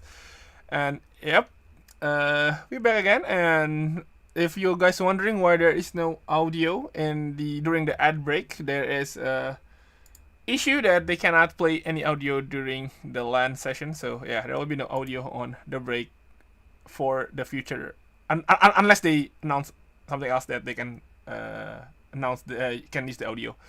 Right now, back again with me, Guestbox and Cashcross. I almost forgot that I need to say that before we go back. Well, yeah, we had a lot to explain. So there's Yeah. a little bit of an interview going on before we get into games 3 and 4. Hopefully, again, you can keep me posted. I'll be checking chat for Dazbox. I'm relaying it on the production side, but I think we got all the audio sorted out, so that will be worried. And then I think, yeah, other than that, tune in. Probably good morning to some of y'all. I know we're getting into more reasonable times to be awake for the people who aren't just, all night in it. So welcome back. We are seeing Young Buck Ascenders and the likes of Youngju Wills really running away with the lobby right now. So going into these games 3 and 4 in this block, we could see basically anybody snipe that 3rd and 4th. But I do think if they have another good game, we might already have 2 slots decided from these two teams because they're so far ahead. I think they're what, like 20 a pop ahead? I think it was 20. Yeah, 20. Either 20 or maybe 15ish. Yeah, between that. Yeah. And once you get into that 30 range, unless you're straight trolling the rest of your series, it's a pretty comfortable lead to play with. Yeah, definitely. Yeah. I mean, It's basically a whole game wins worth of a lead, right? Yep. I mean, I guess they can even also Even this next game, if they want to ban a character, I think they can just pick a ban character, like just for one round. They're just gonna play. Yeah, bust out the Coraline for the one game because Coraline will be yeah. back on the menu, and so will Nadine. So Yeah, we'll definitely see that Bo Nadine Coraline comp coming back out. Yep. So we are just gonna wait for the game to start. But I guess I think they're gonna do an interview every round. Yeah, they're gonna do it after every break. I think yeah. they usually interview the teams in the league. Okay. So yeah, really fun to see there. And I also wondering if they don't have the cube thingy, right? So they basically play in the open, right? Can the other actually hear what the calls, I guess the voice chat? Can each other team hear the opponent's side of comms? Or they can use some other audio stuff that they cannot hear the other side, or I guess outside. Usually they have, so there's like 2. So I mean, I don't know if this is how they do it for ER land, but they usually have in-ear headphones and then also the over-ear headset. Like double block audio, because when you're playing, especially in a battle royale game or like any kind of like game with tactics, crowd can also just like leak stuff, like, It's so true, like the crowd reactions. Yeah.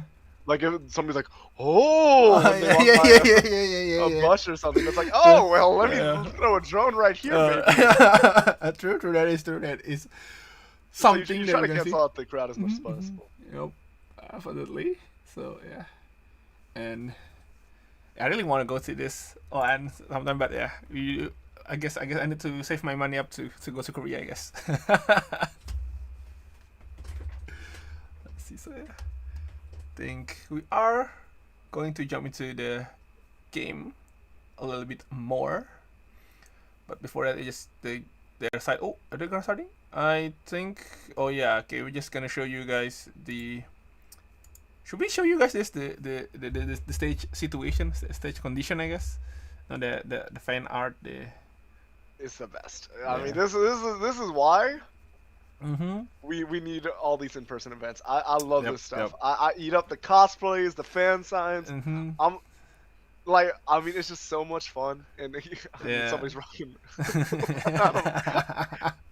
It's like the art style from a gacha game, right? Yeah. But yeah, I know this like super deformed, like chibi, like really puffy cheek art style is really popular. Yeah, it is popular in Korea. I guess in Asia, I think it is quite popular. This one specifically though, the cheek that's like basically pinched out, like super. Yep. Definitely, and yeah, we have this one. So yeah, it is. I mean, really like to see that the community really drawn a lot of funny stuff, I guess, cool stuff even for the LAN event, so offline event. So yeah, really hoping that maybe in the future we have the NS side, and yeah, other side of the region have this offline event. Yeah, I think offline events are super special, right? And I'm glad we have it for our game. You know, not every esport Oh yeah, gets their definitely. own little like studio stadium thing Yep. going on. You know, so you know, tap into a turn maybe. But I mean, if you're ever in Korea, you know, maybe you luck out and you're during an ERN season, maybe tap in for one, because it does look like a lot of fun to be there. Definitely. I mean, I think when I see some of the posts in the Twitter, I think they also have that kind of event market just for the ER community art, so they can actually sold some of that merchandise, the fan merchandise they can sold outside of the area. So I guess that's really fun to see if we have the chance to go there. Yeah, I mean, I think just the opportunity to, you know, hang out with other people. Yeah. Oh, interesting. Daegu Guardian's gonna stick to the Eastern Korea. Okay. Honestly, coming like full transparency, coming into today, I thought we were gonna see like 7 core lines. Same. Especially, I think this will be the pre-nerf core line, so it should be a super peak performance, peak performance like, core she line. is like, from what my read on the meta is this is like the best character in the game by a country mile. Like, so to see teams not really preferring to go it is a little surprising to me. Yeah. But maybe it's two things: either not practice on the pick, or don't have the comp for the pick. Yeah, right? yeah. But I think right now, I think you're trolling not picking this character. yeah. Honestly, yeah. I mean, yeah. I'm only with that one. And we also see Abigail pick on Mir, so it is quite interesting to see an Abigail being picked, especially in a semi-final. So, looking forward, what are cooking right now? Arda with drop the action. Oh yeah, let's see now, right? What they are gonna do. It is an Arda though. They do have the Arda, so I think Abigail can, I guess, portal jump into the backline. You know, skipping neutral. So yeah, let's see here what we're gonna do on this game 3. I think a comp adjustment was in order, right? I don't think the Johan, Felix, Tasia was looking especially great in this lobby. It's hard for them to play, as we do. We will eventually get into the player POV, but you do see right now a little bit of looting. I think it's Soe. I think so. Yeah. Doing the looting. Yeah. It is interesting that we're getting the overhead shot during the early, but I think it's fine, right? Usually you're not gonna see like fights pre like 130, 140 viewers. But yeah, we will see now a little bit. I mean, it's getting pretty contested already. Yeah, they are playing here, you know. They really love to play Doc. So probably next season we're gonna change the meta. Probably not going to see a Doc being crowded. Last time it is spawned. They're pretty good about adjusting the item distribution so that like these hot zones don't exist for like multiple seasons. Oh yeah. The only one I think is like School was like really good for like 2-ish seasons, but usually I think the devs are super W on making sure that these hot zones get changed up a little bit. As J-Bong is gonna try that kite out with the Babylon cube. Vincent going in on a little flank though. Oh no. I was gonna see if there was maybe some more action coming in. Wait, I'm surprised Yomon commits to that because I think you probably did see Churro on the other side. You do see the full rainbow fully committed, but the dive from J-Bong and Vincent and Rax is just gonna be enough as the entirety of Goyoungmer is going to be brawling it out, but I mean, Team Asher picking up a lot of kills with Yona throwing out that signature fireball, catching up to Yomon, who just respawned and is not going to be put on a break. Is Jetsu Shadow, but Goyoungmer is kind of losing out on that like a really committed engage, right? Because it ends up being Team Asher picking up most of it. Yeah. Are we going to see again poking in a stream right now after being pop here? but Eva. Oh, actually, no, nice dash in from Satan. They're getting kill on G-Work there, but it is a straight 1-for-1. And also goes down actually for the Rio. So this might be a break for Guardian, and it is a break for Guardian. I think Fana managed to teleport in a bit too late, just in time to, I guess, clean up the fight that have G-Work and something are being done too. And then, yeah, I'm gonna see fight of a chicken here between Makotia and I believe it was Catmas, yeah. Honestly, it's kind of sad some of them rocks went out as early as they did, because Cadmus is looking really good on Ekion today. But also, I feel like Ekion in some of these matchups is like a demon character. Yeah. Especially with the skill shots base character, I think it should be going to have a hard time against Ekion. I mean, yeah, look at the Marcus missing everything here, and let's see here, can Cadmus escape on this wall slamming heavy CC? Yeah, not gonna happen there. Getting Saint locked there in the corner, and Abigail trying to get in using that rift into getting close into the line, and then trying to escape using the stun. Oh my, look at the Saint CC. Oh my, not even moving an inch. Yep, goodbye. The Abigail might go down next, and this should be another one. Yeah, that's the most ethical gameplay coming out from the Ascenders. It's just so crazy to watch. Yeah. You know, I was just thinking before that happened in my head. You know, I was like, one of the changes, I think it was it season 9 where they added the max HP damage on almost every character's wall stun. I don't know if like this comp could exist before that, right? So much of the damage just comes from the slamming.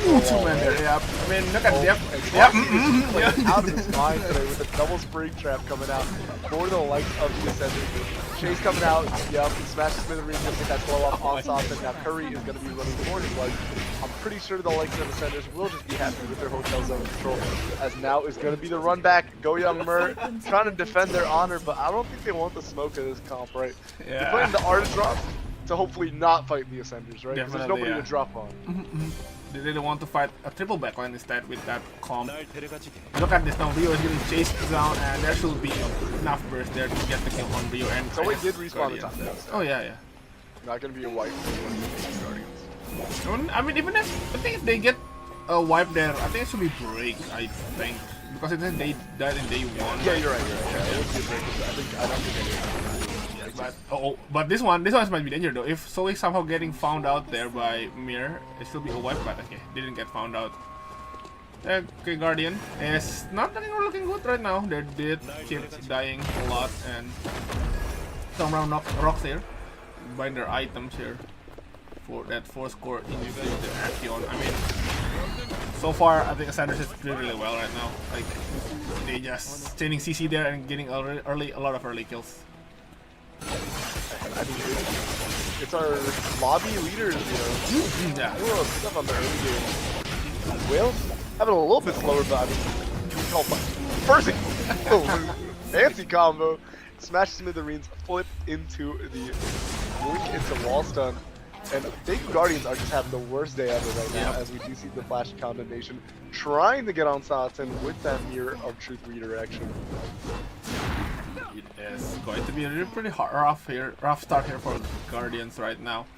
They do have the courage to buy the 4th core, but they don't have that place to buy. At the same time, Goyang Mir here doesn't really have enough courage to buy their 4th core, so they think they need to farm a little bit more to get their first 4th core, because we're already going to hit that day 2 night, and look at that reaction from Kill. Trying to get the kill on Nadine, but not enough to get the kill, and Kill moves down there, and we're gonna go to hospital. I think hospital and Reeve. It is between Juju Shadow and Wales right now. Eva just going to poke there into Rio. Not enough here, and then still gonna face poking game here. Stormjacer trying to poke. Almost at the half HP now. Oh my god, look at that combo. That should be it for Stormjacer. A bit too forward there. And goes down immediately by Juju Shadow, and I guess the rest of the member from Wales going to go back. Cannot contest that objective on the stream.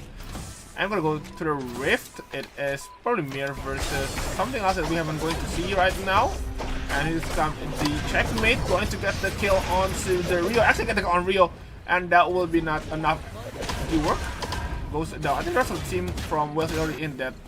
Yeah, they are in portal. Yeah, but Cadmus is gonna run over. Definitely, yep. I mean, in the 3v3, I think without the itemization being super on point for Wales, I already think Cadmus just kind of like server and administrators his way through the back line, but definitely when there is not even G-work, because I think the Queen is one of the only ways you're gonna lock that. Now, the problem is, he also has heavy defense, so kind of cleansing. Yeah. I think that's part of the problem that you were seeing when Asher was fighting Cadmus, is that you land the CC and then suddenly this guy is no longer safe. Yeah. What's up with that? I don't get it.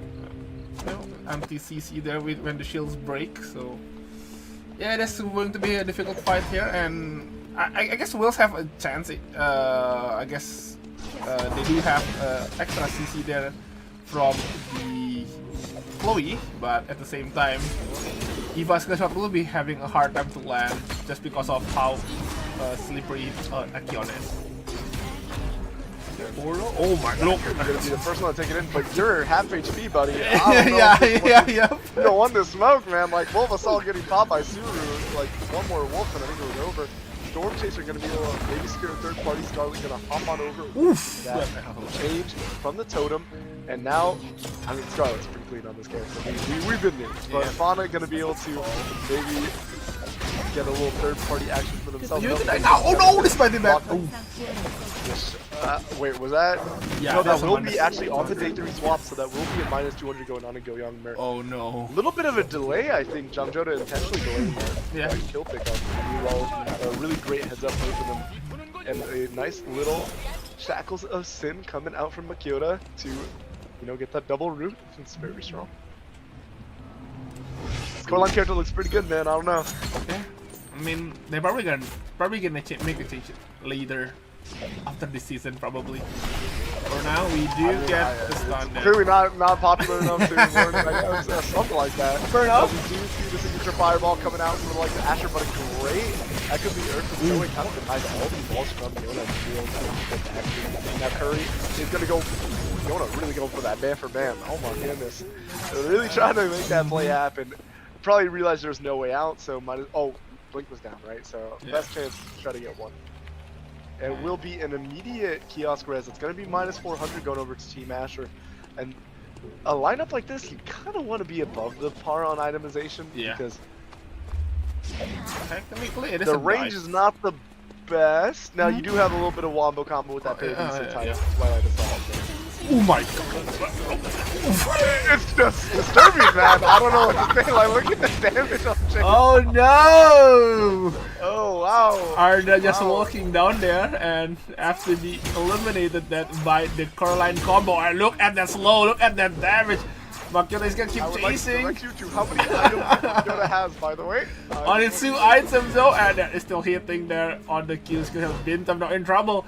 Gonna give for oh no, they're gonna found out by Rock, and I think this will be for Bintam. Shiny is fast to escape, but that won't be enough. It is an Abigail.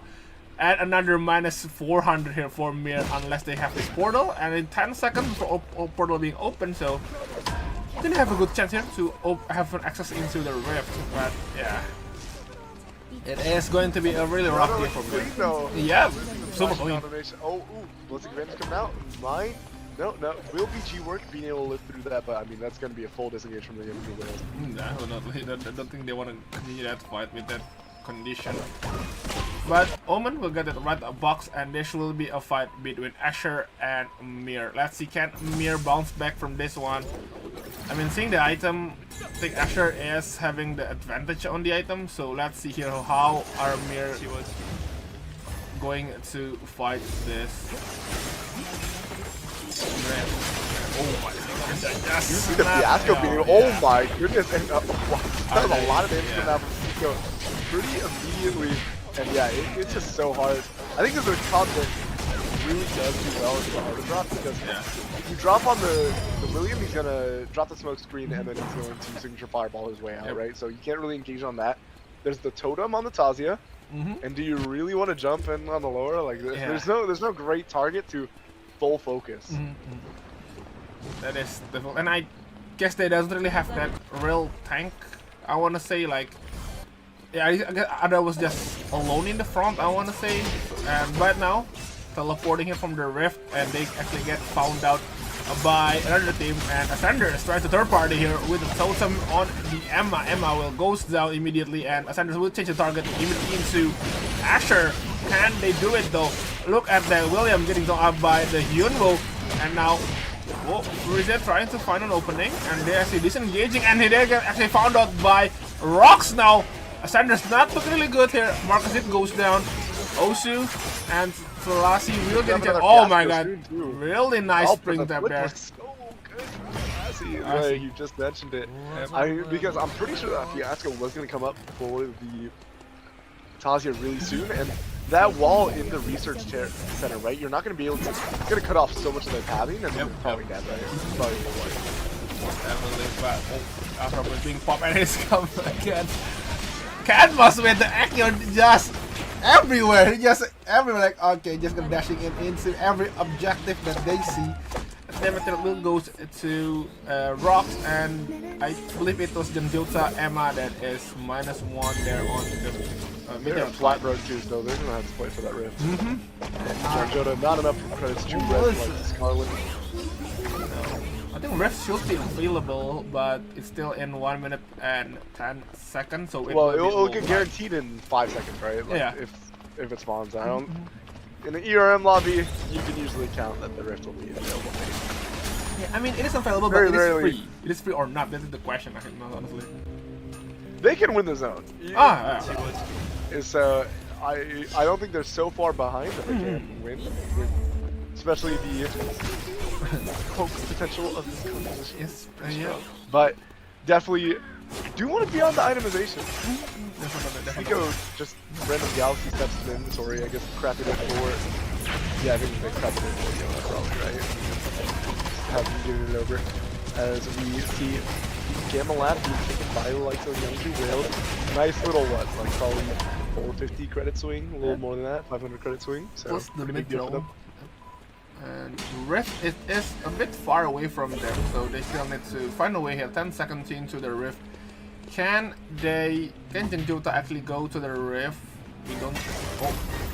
But in the meantime, going to sample right now. It is Rocks.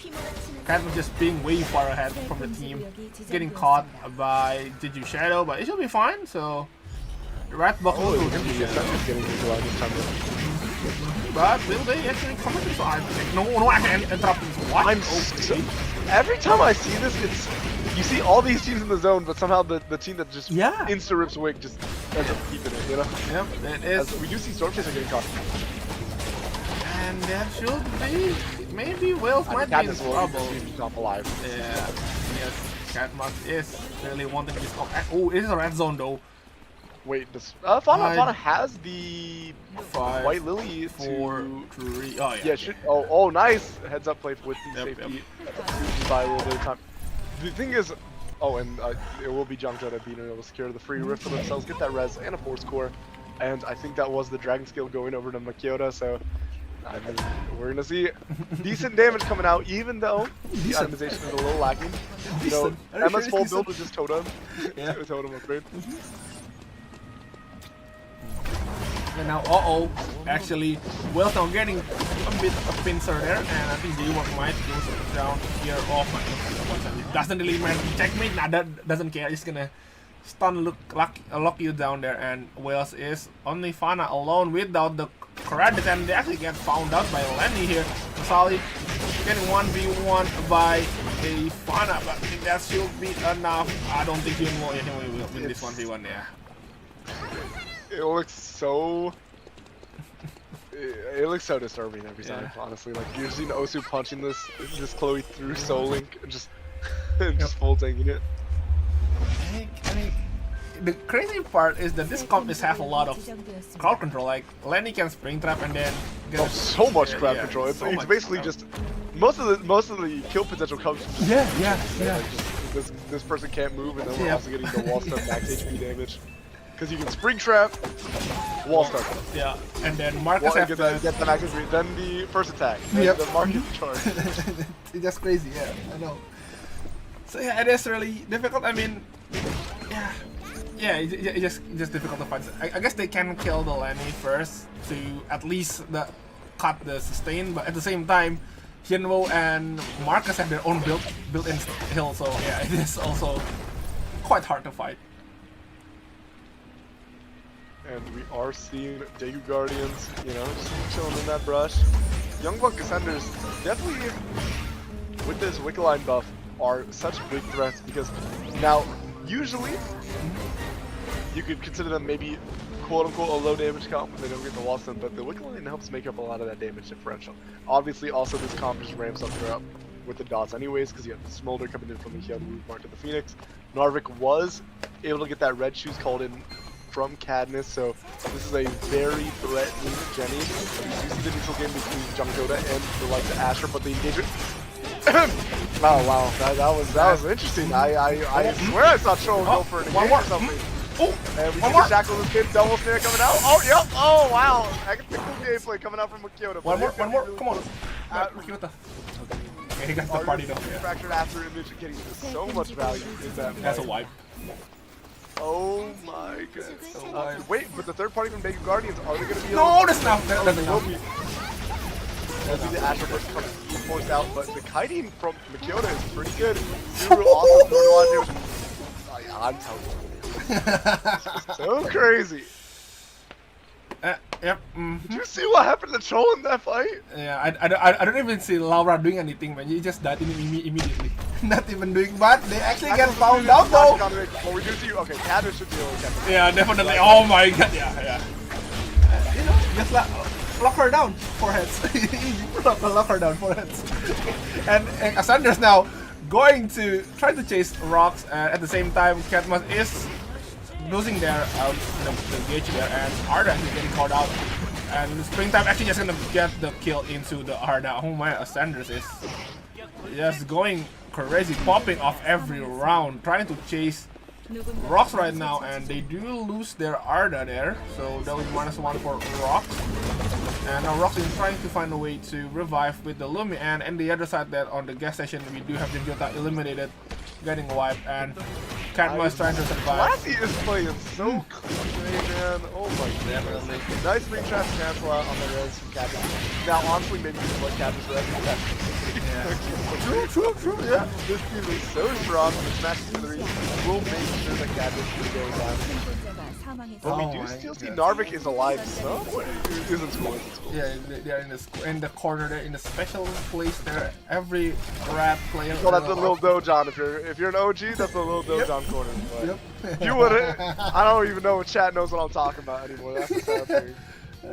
Yep, it is quite a famous zone there. Not many people. I guess the OG didn't know what the zone is there. It's really hard to see. There was an ERC. Sorry, not before we even had ERCS. There was a tournament hosted that a player stayed there and got like 5 extra points just from running there. Yeah, I mean it is really missed. Really missed to see. Really, not everyone really checking on that place. And Noki gonna drop the safety zone now. It is a fight between Guardians versus the Jushido, but Jushido right now having the upper hand here on getting on that zone. It is a triple backline comp for the triple backline comp. Let's see here how are we. Oh, the damage is just so much, and I think this will be a really hard time here for Guardian to get into the zone. We keep poking. Oh my god! Already dead. Yeah, he is dead. And we do see the Kabuki of Agni also come out onto the way, so that will be post Echo Creeper going down, and there's just no time for the Guardian. So it will be Jeju Shadow versus Young Buck Ascenders. I mean, the one thing is that the Capriccio of Agni does a lot of work in this situation, right? Where if you can get the Insane on both Osu and Percy, it can be a lot of value, because they're gonna clump up to get on top of you. Yeah, I guess the hardest part is that during that fight, I think Tia can help the other two backline poke, while Priya is really having a hard time to poke a backline. So and also Ekov is pretty much useless in that situation. So yeah, because you're just sitting duck. You actually get yourself killed by Percy because of that matchup most of the time. Yep. And then you can see another get Ascenders in the last of first usual right now. Another triple backline here, so let's see how Ascenders will play this one out. And right now just gonna keep poking here for the Shadow, trying their best to poke this one out, and I guess gonna try How scared Dozy is. Dozy has a position so safely, even with the off limits available, because the engagement. Nice! Where is it? Whoa! Wait, I feel like he overshot it even. Yeah. But we're gonna see the Capriccio of Agni gonna force Osu out of the fight, and now he's just to like, or Osu rather, at first he's going to get soloed out while all that's going on, and it will be a clean sweep for the. I'll point to the camera. We'll probably cut because I know we've been talking about the flashing lights being a little rough for y'all, but we're going to, I mean, it was really well played. I mean that, and we did see the value of the Noral, right? Because it really segmented that dive. Now, first he going a little wide on the smash of Smithereens. Even I think he overshot it even if the off limits wasn't used, but but I think it might have been a little prediction. Now that I'm thinking about it, good attempt, but. You know, I think this composition has a lot of ways of preventing the dive, and it looked really good. They also had zone control, right? And that's the big thing. And also on top of that, we do see that Marcus did a bit too ahead on the smash to Smithereen. And after that, when they go to the school, the Tia ult is actually really helping them. And I think it was 3-man ult, honestly. 3-man full rainbow there.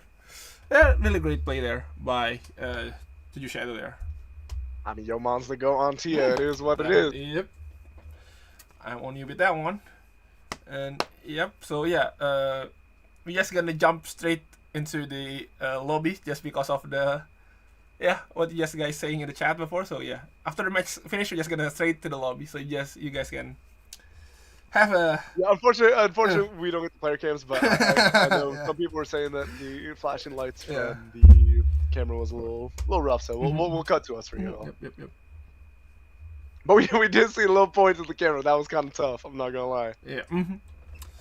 Like the energy, high spirits coming in. I mean, how can you not have a little more energy when you get to see your opponents face to face? You know, one thing I wish we saw a little more of. You know, you see the other esports people standing up and looking at their opponent after a win or after they win a fight.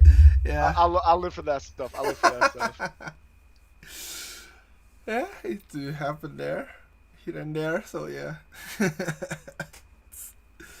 You know, you gotta talk that smack a little bit. You know, like when you're face to face, you know, a little trash talk is helpful for the. I mean, if it's all a good jest, you know, just like standing up and be like, "Hey, I like that stuff. I like that stuff." So yeah, we cannot see that because pretty hard there, and I mean, you know, some pop off is really needed for the competitive environment, I would say. Yeah, absolutely. I think just that's part of the fun of having like these in-person events is just seeing how because a lot of it's kind of like they're showmen in their own right? Like players are performers. Yep. Usually they're performing in the game, but they can also be like stage personalities as well. It's a lot of fun. It's a lot of fun. Yeah. And obviously it was a pretty sick game coming out from the likes of Jeju Shadow, and it should mean that they caught up probably to the likes of Youngju Wales, because Youngju Wales didn't have a great game. Yeah, I think they quite eliminate a bit. Nah, I guess I don't want to say early, but I guess they. Did they go 8? Yeah, no. I think they have. I think Mir is 8. Oh, but for now we're gonna go to the score. We do Ascenders with 56 points there, and Wales with 40 points. Jeju Shadow 36.5. Gangnam Rocks 30 points, and Jingjota 29. Guardians 23.5, Asher 22.5, and Goyang Mir unfortunately in the 8th place with 7.5 points. And looking really rough here for Goyang Mir, especially we are already in the 3rd game, so 3 more games they still have a chance, but really slim chance honestly, because you have to win. I mean, you have to win every game, and you have to have really good games, and you have to hope that Sungnam Rocks fumble fall somehow. behind pretty early. Yeah.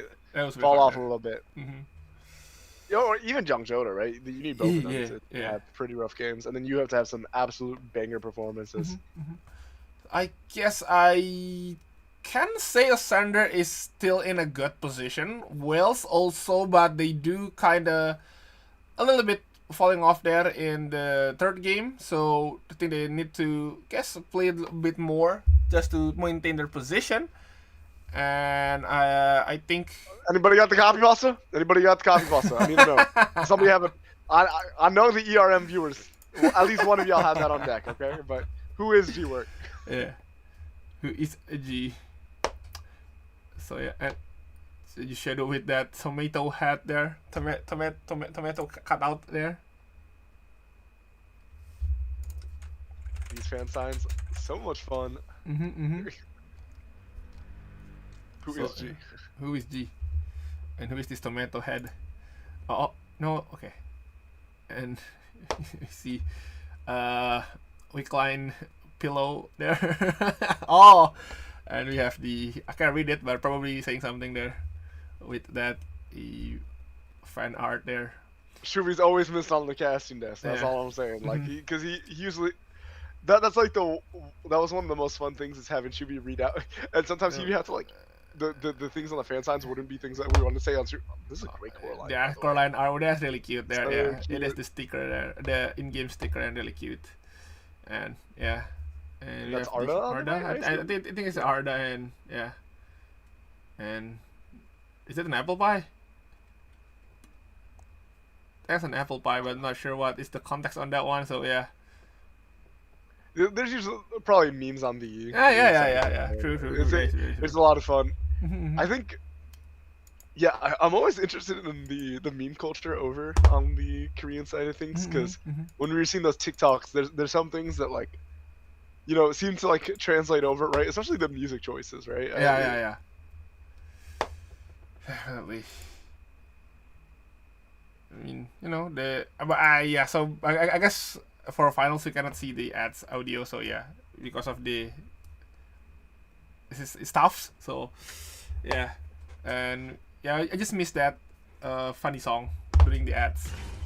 So yeah, I think we are going for the start. Tune up some Coco Melon in the background. You guys got it, you know? I know y'all got TikTok. You can put the Brazilian funk on. Y'all got a Spotify. Y'all got YouTube. It's okay. You know what's playing. That's true. And character picks will be starting now, and yep, we won't be seeing any ban, so everyone is free. So are we going to see that Coraline being picked, or maybe not? I mean, Coraline did well. Coraline looked good, guys. I don't know. Makioto was doing some devious work and not on that much itemization. You know, they weren't like super far ahead. Was Jong Joda actually fell a little bit behind, and they were still able to kind of annihilate Asher in that one fight. Yep. Oh, gonna change. No, I guess we're gonna stick to the. We do see the Sylvia. Ooh, the Sylvia skin. Chor got one shot one time. I'll play my. Nah. I'm good. I mean, yeah. You know what? To be fair, yeah. I guess the Mai maybe can help. Maybe, and I think there will be no ban again. Katya 2, Coraline 1, Tazia 2. Ooh, yeah, we won't be seeing any ban. And we do see the Sylvia being picked here for Raccoon there in the mirror. From mirror.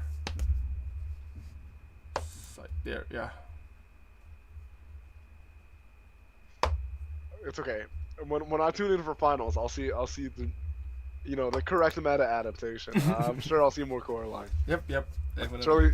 Surely our 4 finalists know what's up because. Nah, except for OVO though. Everyone gonna stick with that Bianca comp, you know. Honestly. You just throw her in there. Fiora, Bianca, and Caroline. I guess that's possible. I guess. I'm a little concerned that we are seeing only one Coraline in this lobby. I guess they just did not like how it looked in the game 1, but I mean, the character's so strong, man. Usually, you know, I think, you know, we leave it to ERM to be the meta leaders, but the funny thing is we are seeing Coraline practiced by a lot of teams, so I'm just surprised to not see her coming out tonight. So yeah, I think we're gonna go We jump into the fourth game right now, and look at that. Sylvia Persona in there.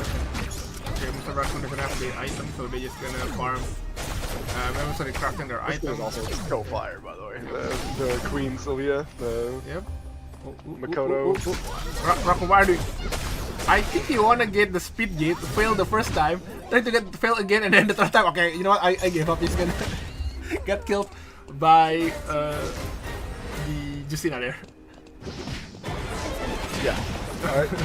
It do happen. You know, got sauced up a little bit, the best of us, but we do see Chechu Shadow.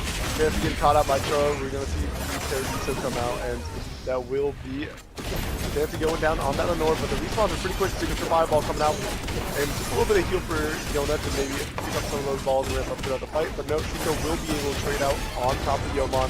And early game, you know, not the most damage coming out to chew through these shields coming out from the little fadeaway auto coming in from Bailey.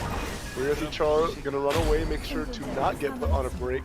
Where is okay? Yona decided to spawn pretty far away, so that will be Team Asher getting 2 kills for themselves, but trading out 3 to Lawrence and Chechu Shadow. Open portal? Oh no, cannot. Emerald gates will not help you on the Re-engage. They want that run back. Okay. Dozy gonna have the forces of electric and the ultimates of Capriccio of Agony and the full rainbow coming out from Yomon and Fancy respectively. Will be another 2 kills. The Chechu Shadow sitting on 6 kills going into night 1 rather. So looking really strong for themselves. Kyoto versus Soe. We're seeing, I mean, Soe's, you know, delaying the inevitable, but we're going to see the Shackle Sin root coming out right out of that equity.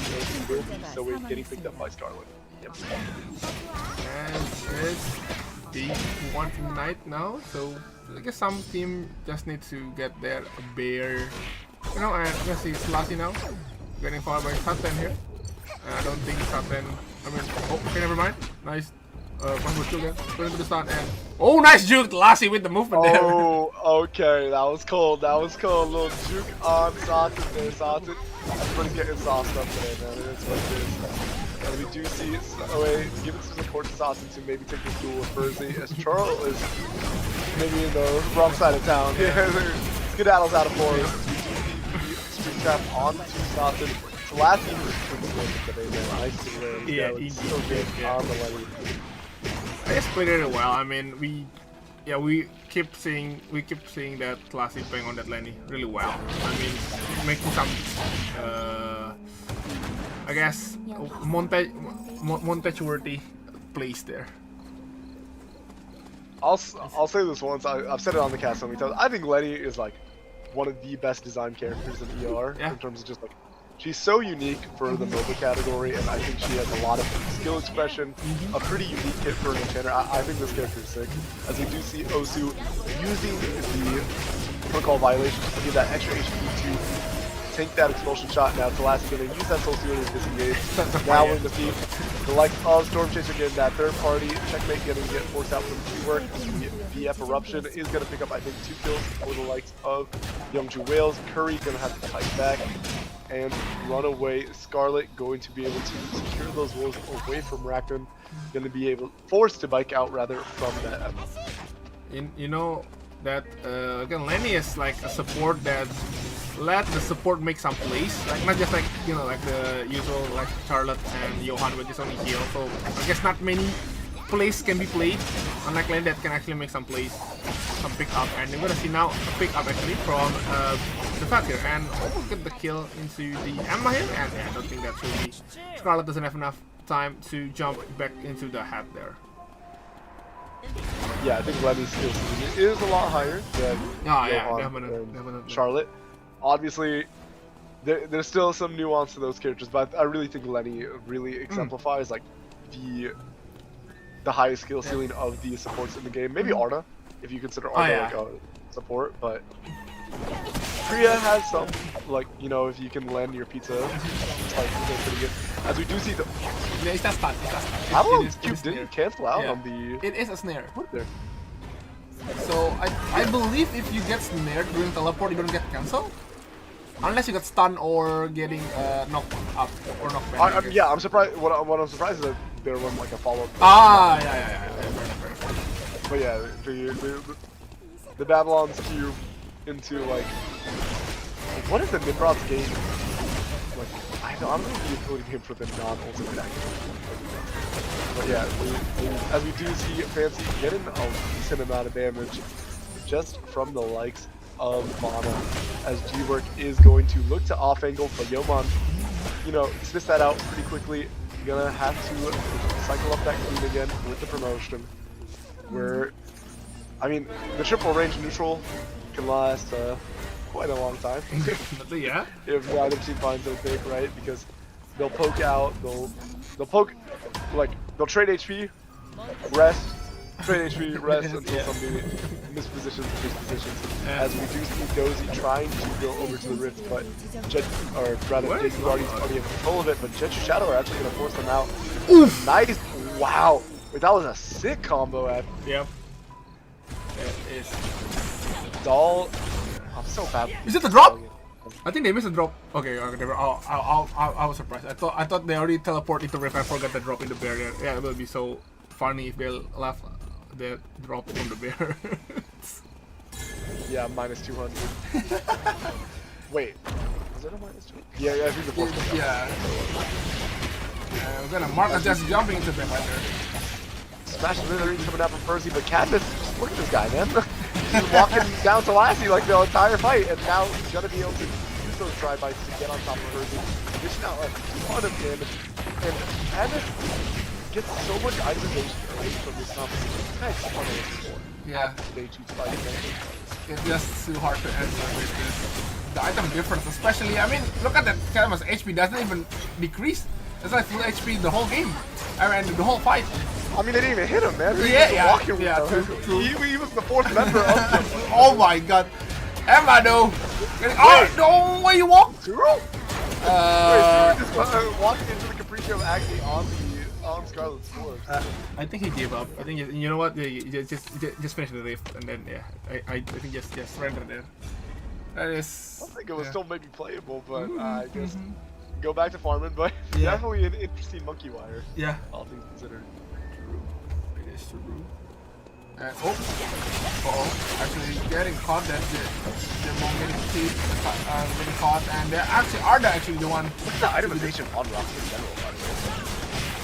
On the double full score. But they do losing 2 member right now, and I thought Rocks will be getting that minus 400, but no, they didn't get the delay, just going to get that full kill. And Rocks will be using a free respawn, even though they do have a lot of items. I'm not sure why they are losing that one. Yeah, I'm surprised. I think Cadmus got caught out a little bit. They did just come out of Rich, but maybe one person got caught out. And we are going to see Raptor going for the blue over the wall to chase onto Dozy. Now, this is the kind of tempo that you kind of going on there to play at if you want to have any chance at the lobby, right? And making this top 4, you need to have really good games, and you need, hopefully, your 4th and 5th place players to have some pretty poor games. But yeah, it's really difficult right now. And we are as 5 point right now, so it should be fine unless they just need to maintain that position, honestly. Like, they just keep dying early. Like, they didn't gain much point just because of they just keep. I guess the first team to get eliminated. I don't want to say early because even until day 5 usually there's 8 team available, so I think just the first one who getting eliminated. Absolutely, and we are going to see. I think one big thing for Go Younger is that because they switched Raccoon over to the Raccoons rather to the Sylvia, there's a little more agency, right? So, like, speaking of agency, we do see Cadmus, you know, just tanky as can be, just diving on in. Capriccio, Agni does get unstoppable actually. I think by the Tempest Hydra, that was kind of cool. So we do see going to see another fight here between Mir and never mind, it was the hotel right now. It is a fight between Jim Jota and Asher. Though I think Siko is really low there. So they're just gonna disengage for now and try to reset the fight and try to have their HP and cooldown backs once again.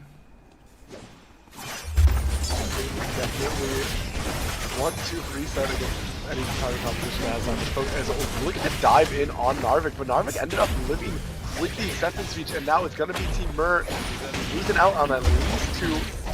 Can Vinta make it out? I mean, it's gonna be a minus 400. Yeah. That's not great. But yeah, unless you get the rift, I don't think there is a rift close by. So that will be minus 400, and I don't think they have enough credits to revive that. Yeah, Mer's prospects in getting out of this finals is looking very, very grim now, as we do see Jungjoda getting into that neutral game with the likes of Team Asher. But Kyoto is using that flash of condemnation with near redirection. A little bit of that refracted after image to dodge out on the Spada. I'm surprised Kyoto can. I mean, it's pretty low cooldown, but I'm surprised you dodge out on the Spada there. Get scared of the Fiasco follow-up, maybe a little Chain CC combo coming out, but we are seeing the neutral definitely dominated by Jungjoda, as we see a Spada into Fiasco, but look at you can't tell him. I just get that Shackles of Sin locked down from Lakota.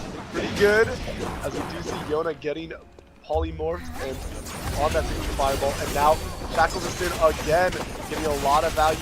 Nico Suru on the really wrong side of this fight though, and maybe a little bit of an overreach from the likes of Jungjoda. Charo is going to go down to the third part, and then Satan. But Satan blinking on in with that aggressive play. Asher Burst is going to get forced out. Well, forced out by Satan. I guess Satan really wanted to secure the kill. And it will be Suru pretty much immediately getting rezzed. Now Asher down to just the likes of Yona. So, do they have enough? They do have. No, they don't have it. Yeah, They need a little bit more, but they're being really cornered. I guess kind of cornered. I'm gonna use that VLS here to use the limiter.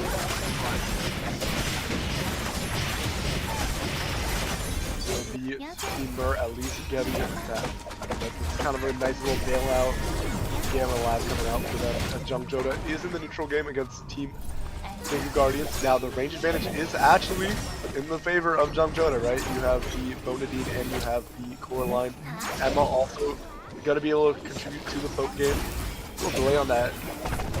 Weird name. So he has no itemization. The defense are on base itemization defenses, so this poke really does stick to Korea. As we do see Scarlet going for some wow, that first damage is in phase. Killed during the polymorph, and now we're gonna see Suru ripping that Wolf Assault, but gonna get denied on any further autos from that way. Again, that triple backline comp is just really hard.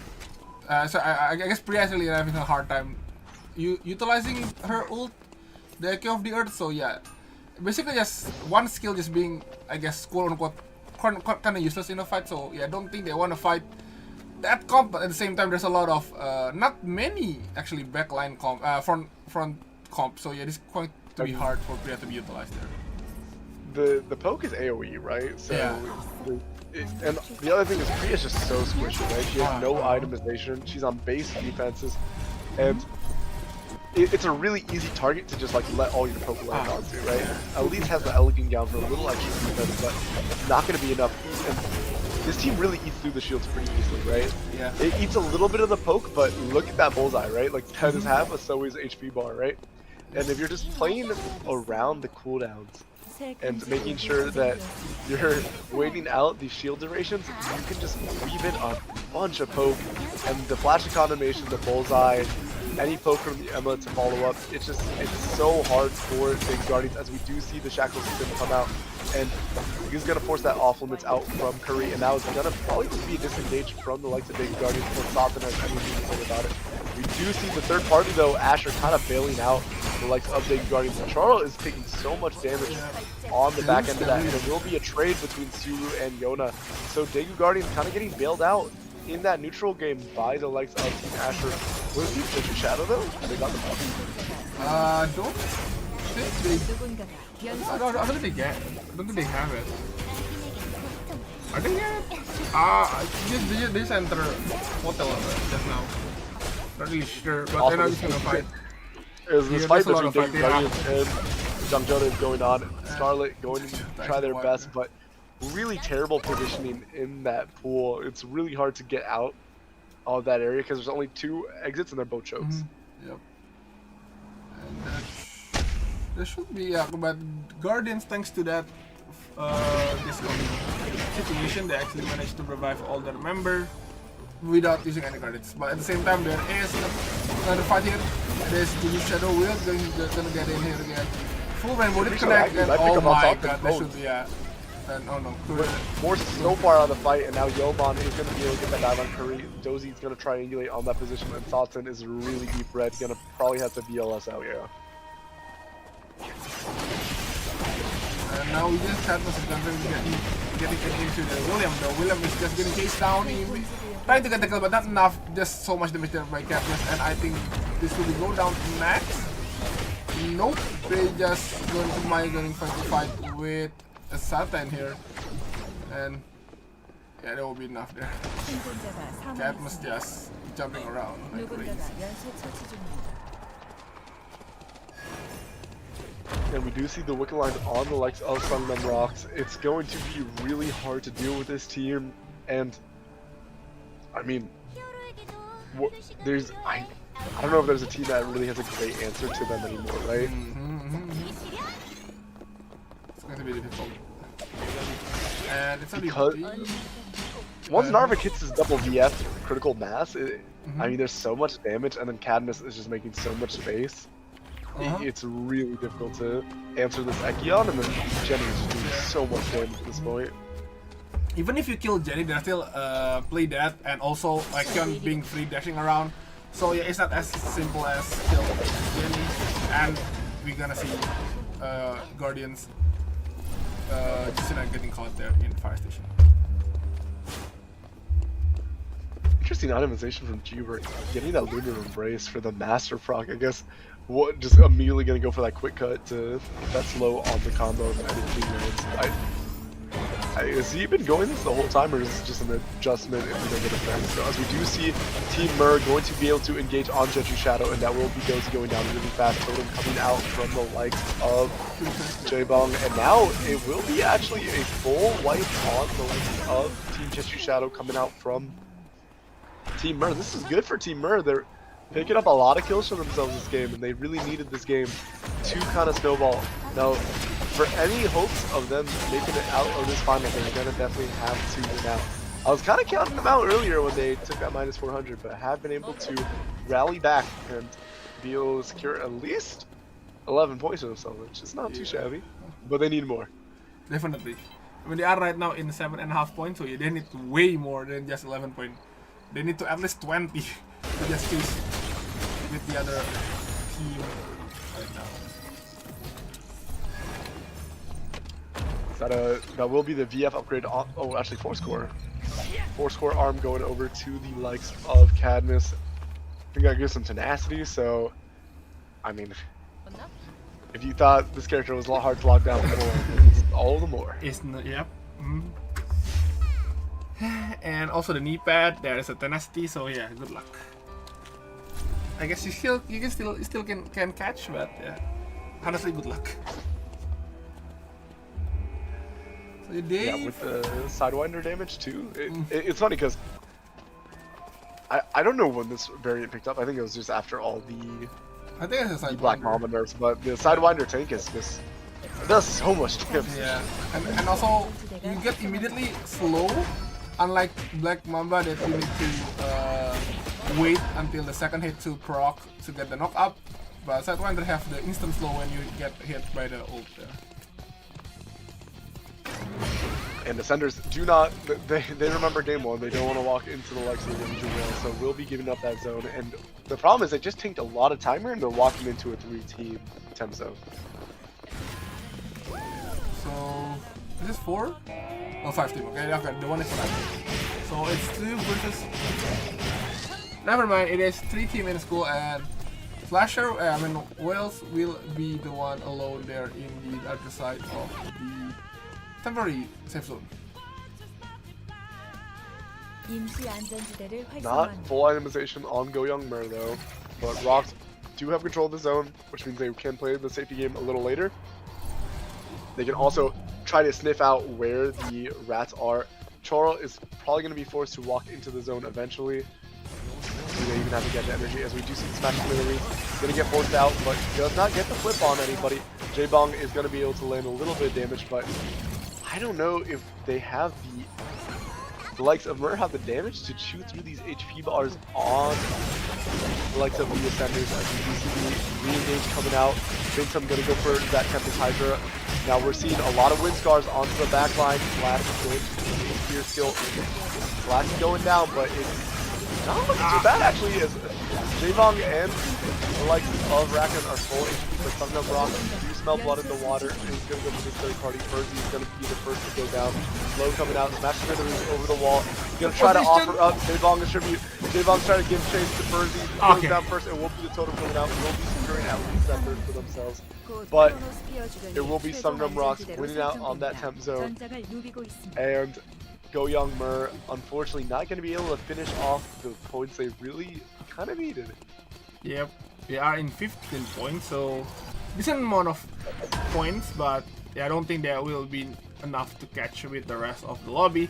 But for now, we're gonna see this last fight between Rocks and Whales. It is in Pawn,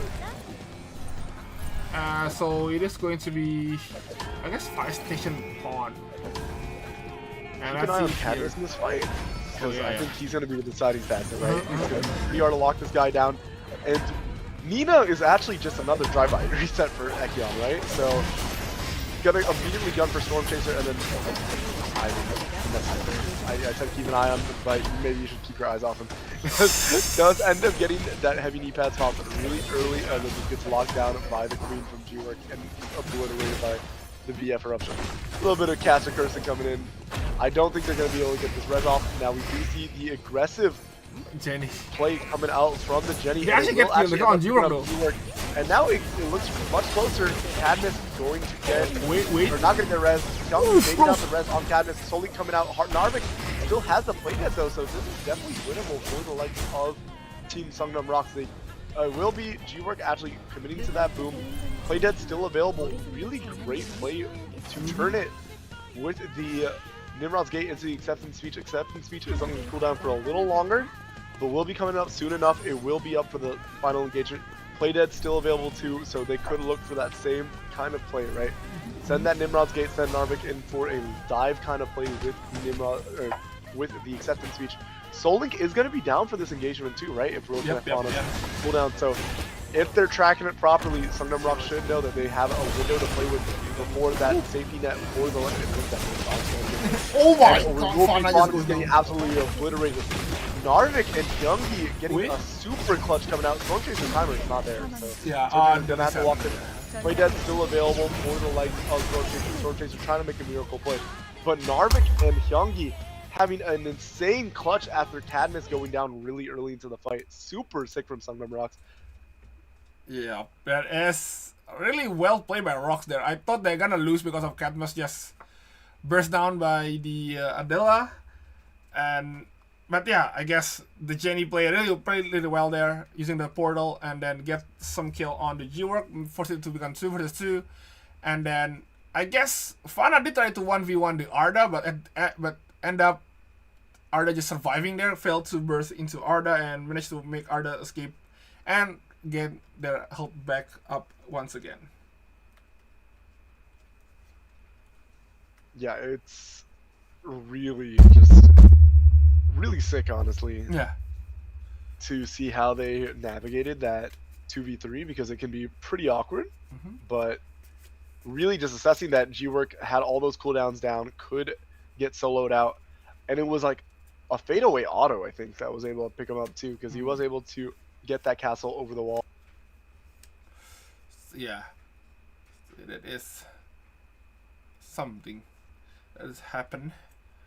So that will be game number 4. So usually game number 4. So we are going to be see a leaderboard, and also Mir is not dying in the 8th place, so we should have enough points to see. But I don't think that will be really changing much of a points. But yeah, we need to see what kind of position and the team right now we're going to be having. But I think Ascender's still going to be on top, I believe. And I was just gonna say, I think Ascender's will be in a safe spot. I don't think they can go beyond bottom top 4. So I think they should be in a comfortable spot. Yeah, super sick for the top side of it. I am interested in. I feel like the top 4 hasn't changed though, honestly. And maybe Wales end up on top. No, I don't. I mean, Ascenders had a pretty big point lead, and then Sungnam Rocks won the lobby. They were, I think, 4th, right? So it should be the same top 4. I'm pretty sure. Yeah, they should be. Yeah, I think top 4 should be the same. And yeah, but yeah, let's see. We're just gonna still wait a little bit before we can show you guys this score.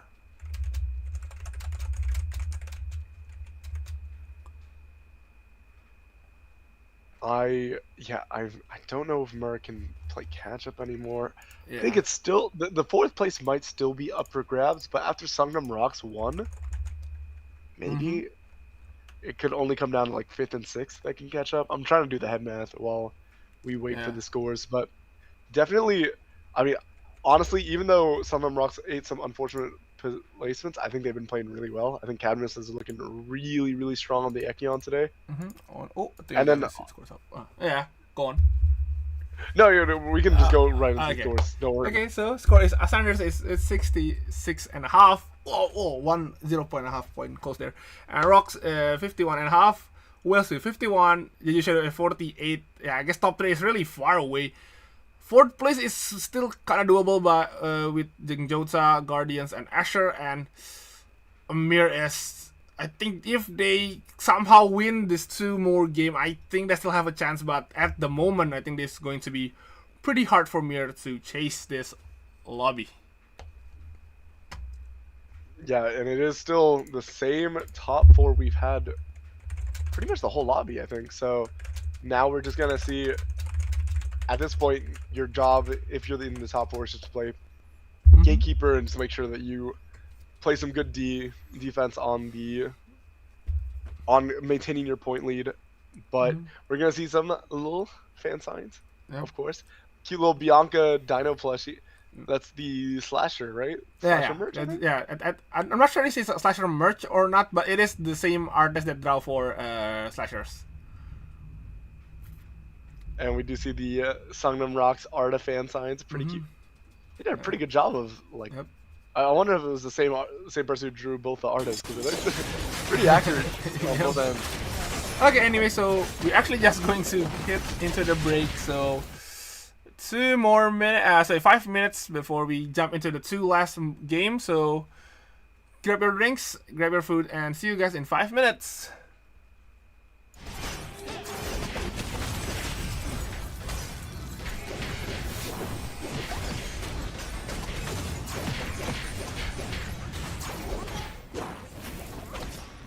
새 금지 구역이 지정되었습니다.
Wait. Okay, and we are back again with another Master Series Season 10 semi-finals, and yeah, we back again with me, Gasbox and Cascross.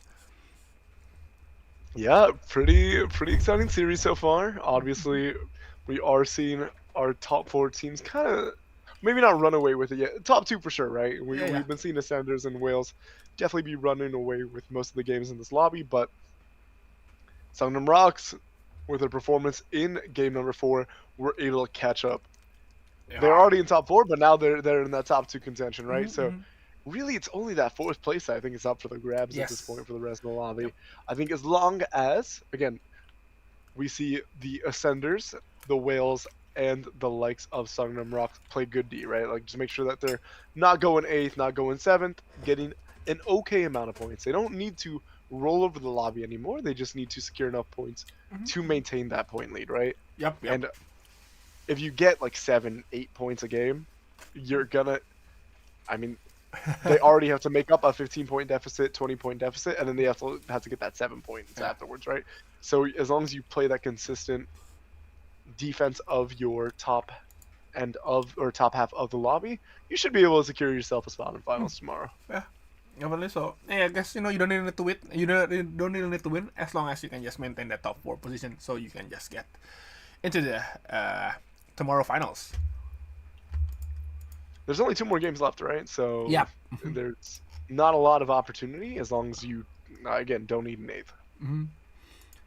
So yeah, we are just wait. Okay.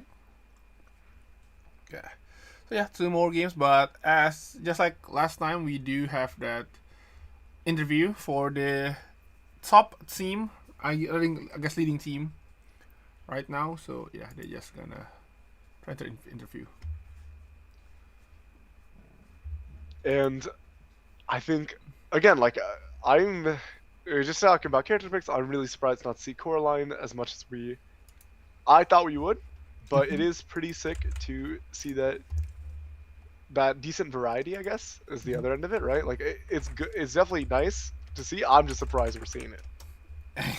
Yeah. I think maybe 2 more games we're gonna see it, Or we're gonna see it, maybe, and wait, we don't have any ban, right? Going to game 5 and 6. No, at least not going into game 5, obviously. Oh yeah. Depending on the draft, we will see if we get a ban in game 6, but right now we're doing all right.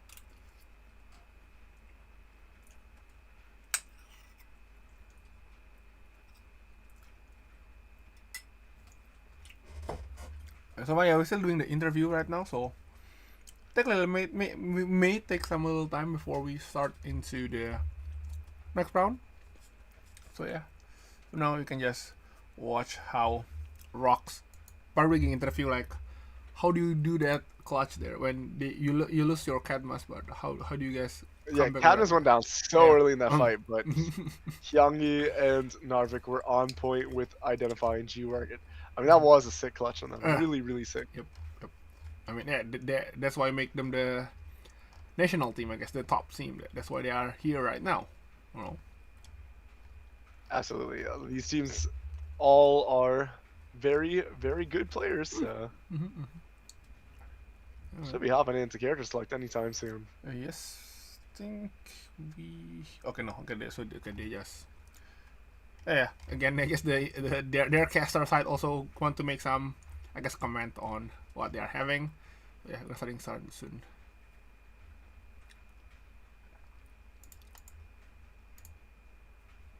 It will be interesting to see if there's any adjustments made to the team compositions. I mean, I guess Coraline is just not gonna be making as many appearances as I really did think, because I maybe it's just not enough time on the character, but the character is, I think, the strongest character right now. So very surprised to not see it. Also gambling. This guy just straight gotcha in respect. Gold. Oh, they actually get it. What? They actually get the rainbow one. What do they get? Oh, you Minskin, not bad. Okay, we're back. Oh, What do we get? Oh, the Lenny trap. Yeah. The marching band Marching Lenny. Lenny, yeah. Not too bad. Oh, approval. This is next level tech. Bringing a laptop just to gamble at the stadium.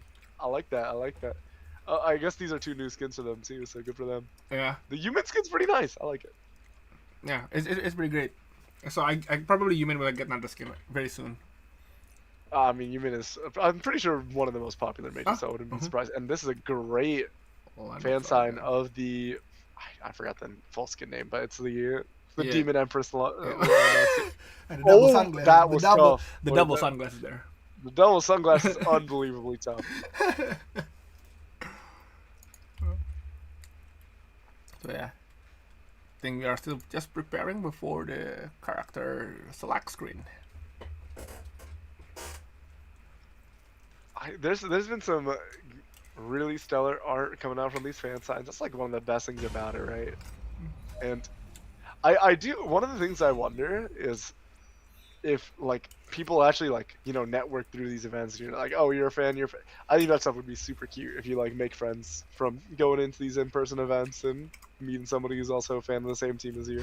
Absolutely, I think they did that. I mean, that is the what do you call it, the purpose of offline event, right? To make a new connection. Absolutely. Also, just to cheer on your favorite team. Oh yeah, definitely. Yeah, it is really sweet when you get that human interact. Like again, it's just the kind of stuff that you can make some pals in Twitch chat, but it's nothing like meeting somebody in person and True. Maybe grabbing a snack or a bite afterwards or something like that. And we're gonna go into the character, and no one actually going to pick Caroline. That's a big thumbs down from me, gang, but it is what it is. I guess people are just not confident on the pick. Makiana looked really good on it, but I guess they're deeming that the Celine is their best chance at racking up these points. And we see the Yan in this lobby, maybe. Is it Nia? Yeah. Yan, Nia, and Razi coming out from Asher's been playing a decent amount of variations of comps. And we played the William Laura. Yeah. And Tazia into the William My Tazia, and then before that they were playing the Asher Classic, right? The Sua Adela Nikki combo, but that didn't look too good for that. I think one fight against Cadmus was enough to be like, all right, we gotta change the draft. Yeah, I mean, what can they do against Nike on that super slippery right back, man? 절망의 super 끝에 다다른 difficult. 폰에게 모든 영광을. I mean, Akion looking really good in this lobby in general, right? Especially with the Arda to really save the resources, right? Save the drive bites for like damage and like mobility and dodging out and skill shots, right?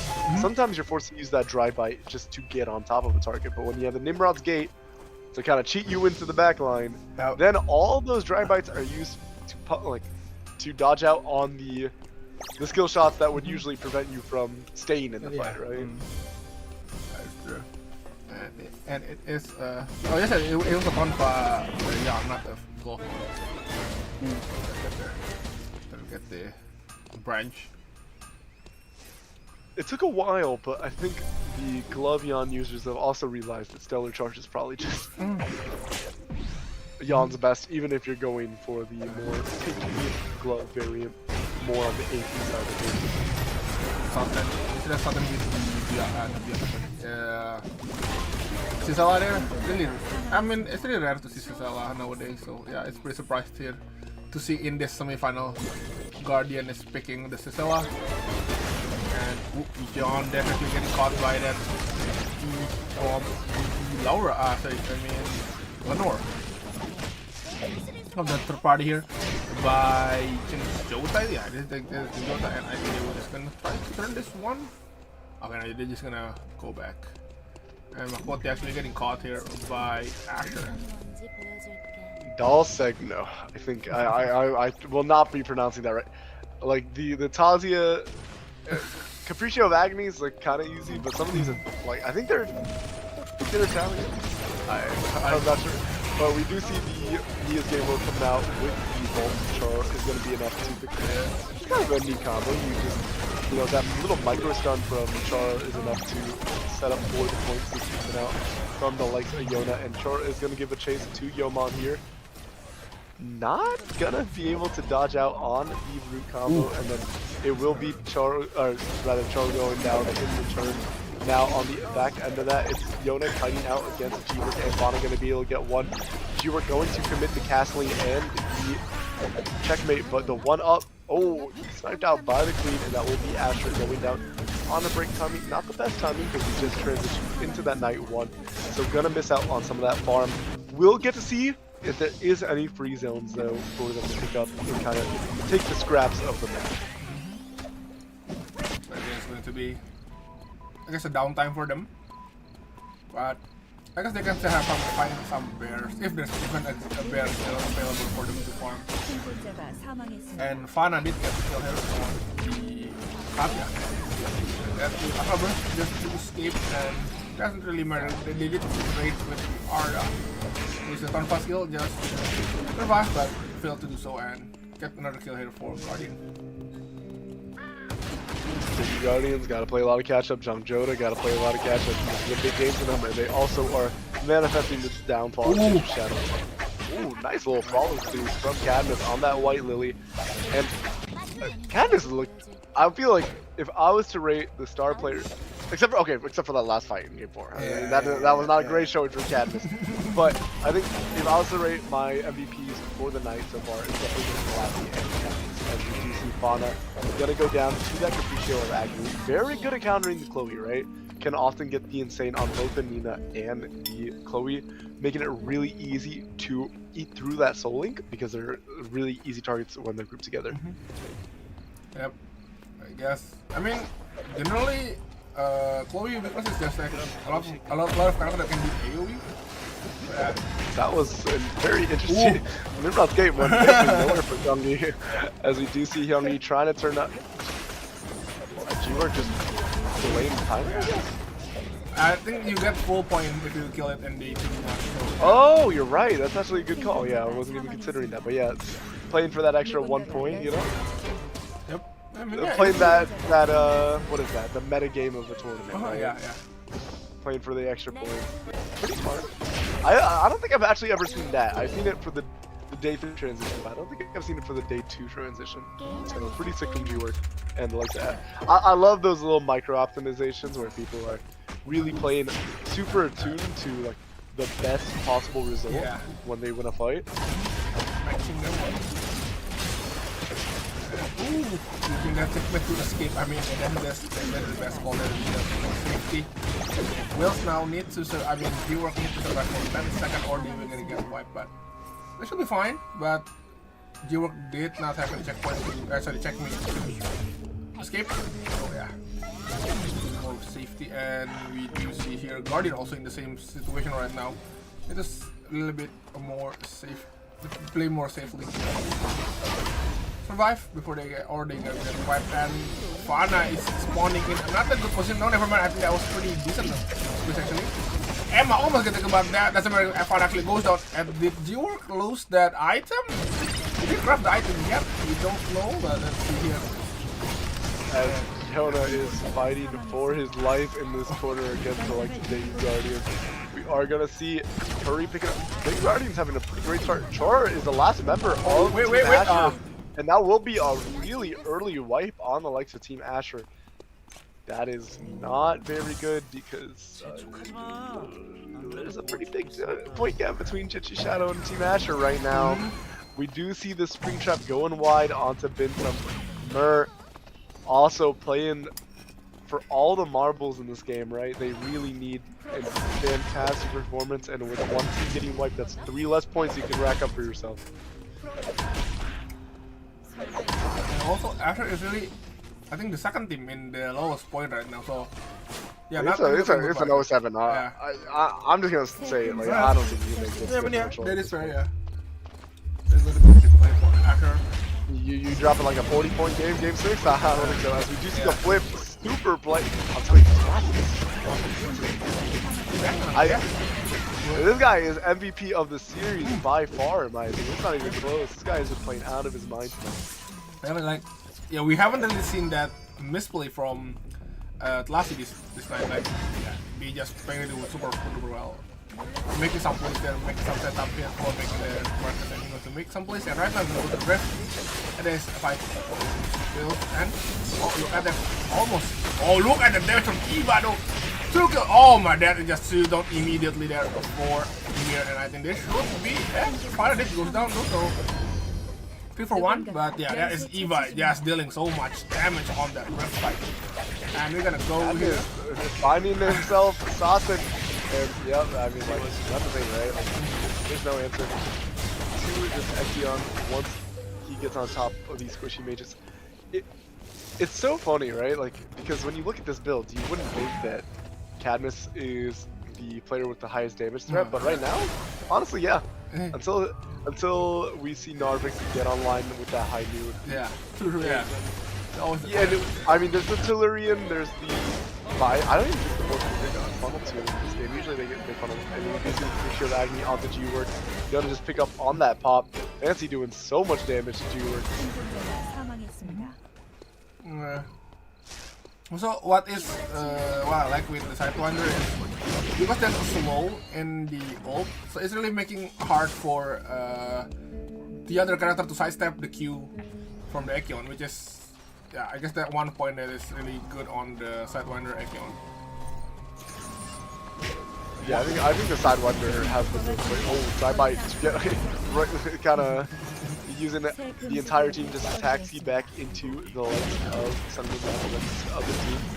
We do see OC dropping that knee right over. Probably gonna. Oh, Telassi's gonna take it. Maybe the battle suit. I know Telassi. Yeah, the battle suit is on like. I know Telassi doesn't even go for like the Ultras, and build's pretty tanky, right? Usually sees the magic lamp and the battle suit. Kind of enables him to just jump in and go for, you know, a stun or anything to set up the team. It doesn't necessarily have to fall on that backline role. Can play that front line or like that engage if necessary. Oh, that was the teammate. And yeah, I think Rock is gonna the fight there. And so far, Ascender is playing really lay low there. It doesn't really making any appearance running fight. I mean, play that solid D, right? Just don't eat it. Like, get your items. You usually win out on the late game fights. As long as you're not eating an 8th, you do want some kills though. I'm not saying like play completely out passively, but you definitely just don't want to take too many risks. Right? Play risk adverse, but take the fights you're given. Oh my! That is. I'm not sure what Storm Chaser did that. There's an Emma in the game, but the real magicians are being on the likes of Jeju Shadow, just making Storm Chaser disappear. I'm not really sure what happened there on Storm Chaser there, and you see a poke here between Ascender and I guess we'll have the poke, I should say. Guardians now trying to chase down Mir. But the poke's just too much here from Tazia, so it's gonna run away there for Justina when having some reset in the fight. Let's see now. It is a Cicela though, and then still mid game I want to say, so Cicela still not deal so much damage I want to say. But the Omega did getting ammo. Ooh, and that's getting stuck comboed by the fourth member of the Legendary Guardians. That Omega. My god, and then that Cicela ult actually get the kill into Bintam there. Oh my god, Mir.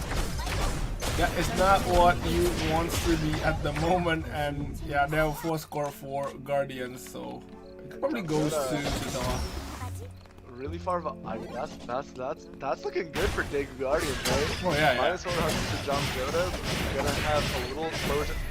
I say that, but they're also pretty itemized still. Like, they're not even that far behind, but definitely what you want to see if you are a Dig Guardians fan is John Joda falling farther away behind. John's gonna get picked up by that Night Fork combo coming out from Teamwork on the back end of it. Cadmus just gonna try to play his life. Where is Narvik is nowhere to be found so far from the team. All the way deep into Cemetery. We do see Bintum kiting it out with the Helix as we see a catch onto Osu. Full combo with the... Oh, I'm not even gonna bother with the Italian names. But the combo with the pole into the full remake from North. Oh no. Sanders is kinda in trouble right now. They are just going to minus 200k for Sanders. I mean, the item is decent, I wanna say, so it should be fine. There's minus 400 should be fine. Their builds are pretty cheap, I think, right? Because a lot of these, there's no. They're not going for like the solar system miniature. They usually go for the centipede spalger. That's a funny thing is like a lot of the damage I think from the ascenders come from this pauldron actually. When they did an autoed wall, they couldn't type it. Yeah, no, you're not wrong. Right now, and that's the Sanders to try the third party and actually getting pins right now. This is going to be difficult. He's gonna commit to that missing on the hill. And okay, so that's just gonna give him that opportunity to move. The bullseye, honestly, usually you've seen a Amp Nadine, you know, bullseye, like, you know, just absolutely obliterating HP bar. Yep. But because there's a decent amount of defenses on the likes of Osu and Talassi, it didn't do that much. It was like 20% maybe? Which, I think, yeah. when all the damage is focused on the poke, it's not that bad. Could be worse for sure. Especially when you could have some airborne gun shields to prevent that extra poke too. Yeah. That is quite crazy. Yeah, honestly, I always forget the Lenny name. I just remembered it. I mean, he's an air horn, not wrong. It should be fine. No, it literally is air horn gun. I triple checked it. Wait. Oh yeah, it is air horn gun. Get that bomb here from Celine. This is going to be a difficult fight here for Ascenders, but we have seen this a lot. Ascenders just fighting the triple backline. So let's see how are they going to play this with the Celine and the Nadine Q. Oh, that actually is really big. Yeah. Exploded, and this should be an opening, and there should be 2 down. And I don't think Celine can escape this. Marcus, nice, but yeah, he should be dead. I don't think you can escape with Marcus. And even with the side step left, right, and oh my god, that combo! Holy! One spring trap, and you just die immediately. Holy! Sanders, and that should be for the Jota, and right now we see the weekline fight between 3 teams, and oh, that actually got caught there by this is a totem Dota. They should be fine, but doesn't matter. It gets exploded by checkmate, and that is the Kazuya from Mir. And at the same time, we're gonna see who has actually stolen that blood item actually.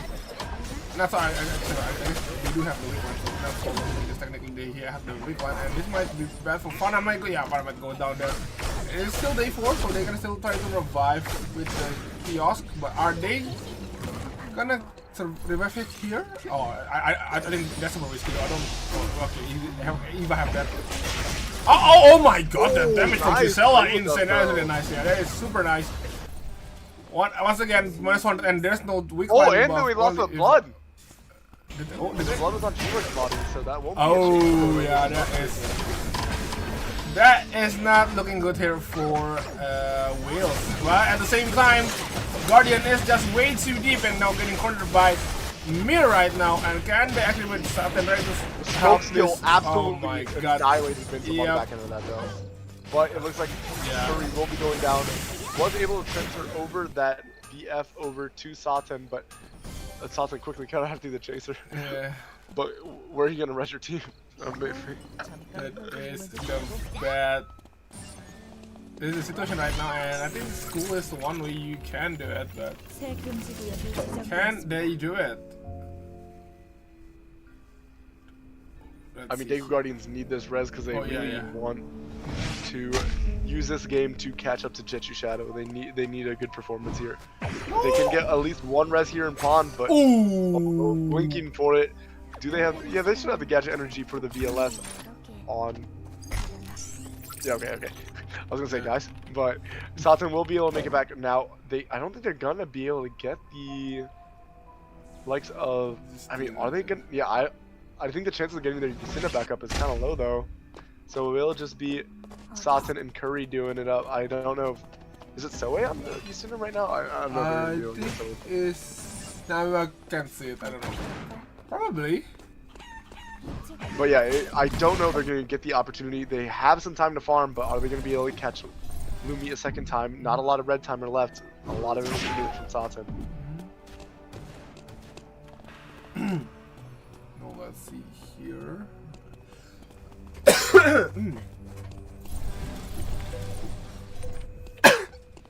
I didn't get found out? Okay, never mind.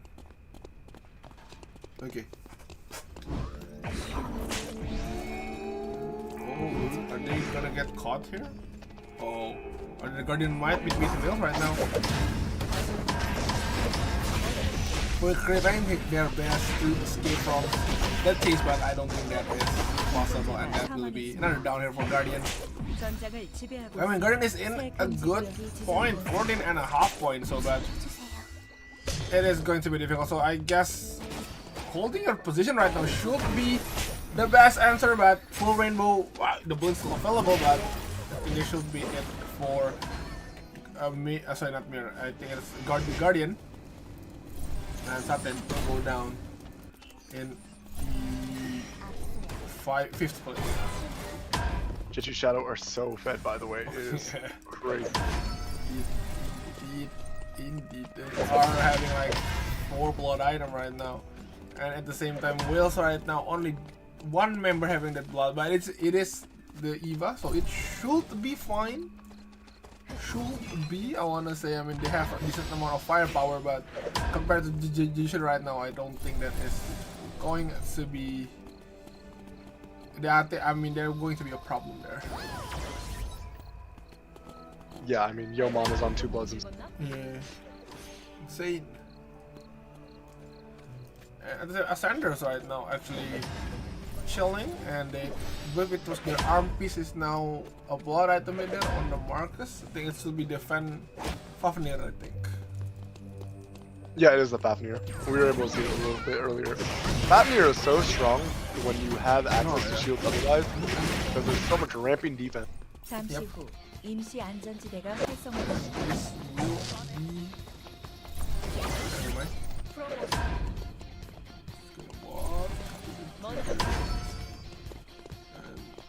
So how many teams? 3 teams here. 3 teams in the police station right now, and so it's basically free for Jeju Shadow. Yeah, Jeju Shadow is really free. So I mean, no one wanna fight that team 1v1. So yeah, fair enough to not call to fight with Jeju Shadow in the temporary level. Yeah, I mean, you really don't want to fight a 4-blood team if you have the option, especially when they are a team with range advantage. Or in a zone control, right? You're walking into all that work. Oh my! Well, I was gonna say great fiasco, but I mean, J-Bong died before Totem could even come out, and that's gonna be an instant turn. Oh my! 생존자가 사망했습니다. That so is fast. insane. Yep. 전설적입니다. Laser, I guess. Did Checkmate even use? Yeah, I guess they did use 전장을 지배하고 Checkmate, 있습니다. and no blink for both Eva and Chloe, so this might be a pretty bad. Eva did get caught by the springtime that Eva goes down, and I think that should be normal damage, I can assume. And if Eva can do something, but I don't think that will be possible, so yeah, that should be it. Ascenders will get this temporary zone, and it is the fight between Ascenders and the Jeju Shadow in the last zone. Honestly, you're happy if you're the Whales to be giving the kills over to the team in the lead of you, right? You just don't want the bottom team to take points. As long as you're securing good placement and you're giving the points that are for your wipe to the teams that are ahead of you or in the top 4 with you, then it's not like the standings make any change. So it's probably best case scenario if you're going to lose a fight in the whales. And they were able to deny Mer. So let's see, can they do it? No. Yusha really wants this. Sedo is over there. 잠시 후 안전지대가 축소될 예정입니다. Again, we do see this a lot with the Ascenders fighting with triple backline. So let's see, can they do it once again? We did see them play this matchup a lot in this tournament. So let's see here, can they do it once again? So they will connect into Lenore, but that's the follow-up. Okay, The staccato in neutral is going to be pretty impressive, right? It's pretty long range and can actually outrange the effective range of Talassi to look for a spring trap. So a lot of free poke for this Lenore. So it's going to be on Talassi to maybe punish Yeoman or Dozy's positioning a little more, right? Mostly likely Yeoman, but Yeoman's got a bikini and a heavy knee pads. It's really hard to actually burst down this tier. And look at the damage on Talassi, by the way, if you're looking for any type of knee pad to play. And look at the Ducati will be caught there. Full rainbow trying to save Ducati, but it doesn't really matter that. Don't really matter that in the rainbow did not even kill that Hyunmo, and 1v2. I don't think that will stun lock everything, and that should be it. Ascenders will get that W on the in the 5th round. Really well played by the Ascenders. Honestly, I thought maybe it looked a little cooked when the Capriccio of Agony landed on 2, but they already picked up Dozy and kind of just snowballed the fight from there, right? There's no way to like chew through the HP bars fast enough at that point, right? The other damage is much more poke oriented, much more burst oriented. So they're able to run down the likes of Dozy, and then Yeoman gets kind of dogpiled. And then at that point, Fancy's just on the wrong side of the fight and just gets picked up by the 1v3. The HP bars were pretty low though, so if Dozy was able to buy a little more time for themselves, might have looked a little different. Yes, definitely. So that will be the 5th game, winners by Ascenders. Well played by Ascenders. So one more game here, and I think Ascenders should be fine, even if they are going into 0-8 in this lobby. I think it should be fine. Ascenders are definitely sitting pretty. They don't have to worry. They can have fun in the last game. I don't think they usually play for fun comps, though, even when true. Yep. But yeah, Talassi been smurfing on the Lenny all of the day, so definitely my MVP on the night. And I think even the whales should be sitting pretty comfortably, right? Because they were able to secure a pretty decent amount of points for themselves. Yeah. So I think the top 4 should be fine, I want to say. I mean, Jeju Shadow was the last team in the 4th place, so but winning, I mean, going second place in the last game, I think it should be fine. I guess they need to pay attention into 5th and 6th place, but other than that, I think they should be fine in that 4th place. Zhangzhouda didn't have a great game, so that's gonna make the gap between 5th and 4th bigger. Now, we did see an okay game from Daegu Guardian, so they'll probably overtake 5th maybe. Yeah. But even that might be... I don't even think that's necessarily true. So yeah, I think we are going to see the scoreboard later. So can do this. I think this should be it. And let me just get the screen first. And there we go. It is Ascenders with 88.5 points in the 1st place. Wales with 68 points. Yushadow 62 points. Zongnam Rocks 58 points. Daegu Guardians 45.5 points. Zhangzhouda 41 points. Asher 34 points. And Goyangmir 32 points. I guess Guardian can, if Rock somehow eliminate super early, I think Guardian and Zhangzhouda can have a chance, but that is only depend on if Rocks is failed to actually maintain to get that 4th place or not. Yeah, they really just have to play consistently, right? And Daegu Guardians, they can make it without a win if Songnam Rocks go really early, but Zhangzhouda absolutely need to win, no matter what. And then also, Songnam Rocks have to have a bad game. Yep, definitely. So yeah, we are going to see how this game turned out. I guess first and second place should be fine. I don't think they will be having a trouble on that position. And by the way, I think I should just show the screen right now. There you go, the fan board, the fan art. So yeah. And the Tsubame cosplay. That's really cute. Oh yeah, I think it was the second skin of the Tsubame. I think yeah. Is it something Blossom? Is it Plum Blossom? I really remember any skin's name. I just remember it's that skin, just like that. But I love seeing people come out in cosplay. I think that's super definitely, cute, super definitely. fun. And that Charlotte fan sign, super cute. Listen, this is like my favorite part of whenever we get these in-person tourney events. It's just seeing how the fans come out with their fan sign, their super cute fan signs, super cute cosplays. I think it's so awesome. Definitely. So yeah, I really wish other than Korea we have this offline event. So yeah, looking forward for in the future. Maybe we're gonna see another offline event beside Korean. If y'all keep buying those Persona collabs on X, maybe you know, yeah. y'all gotta tap into the skins. True. Show some love to the game.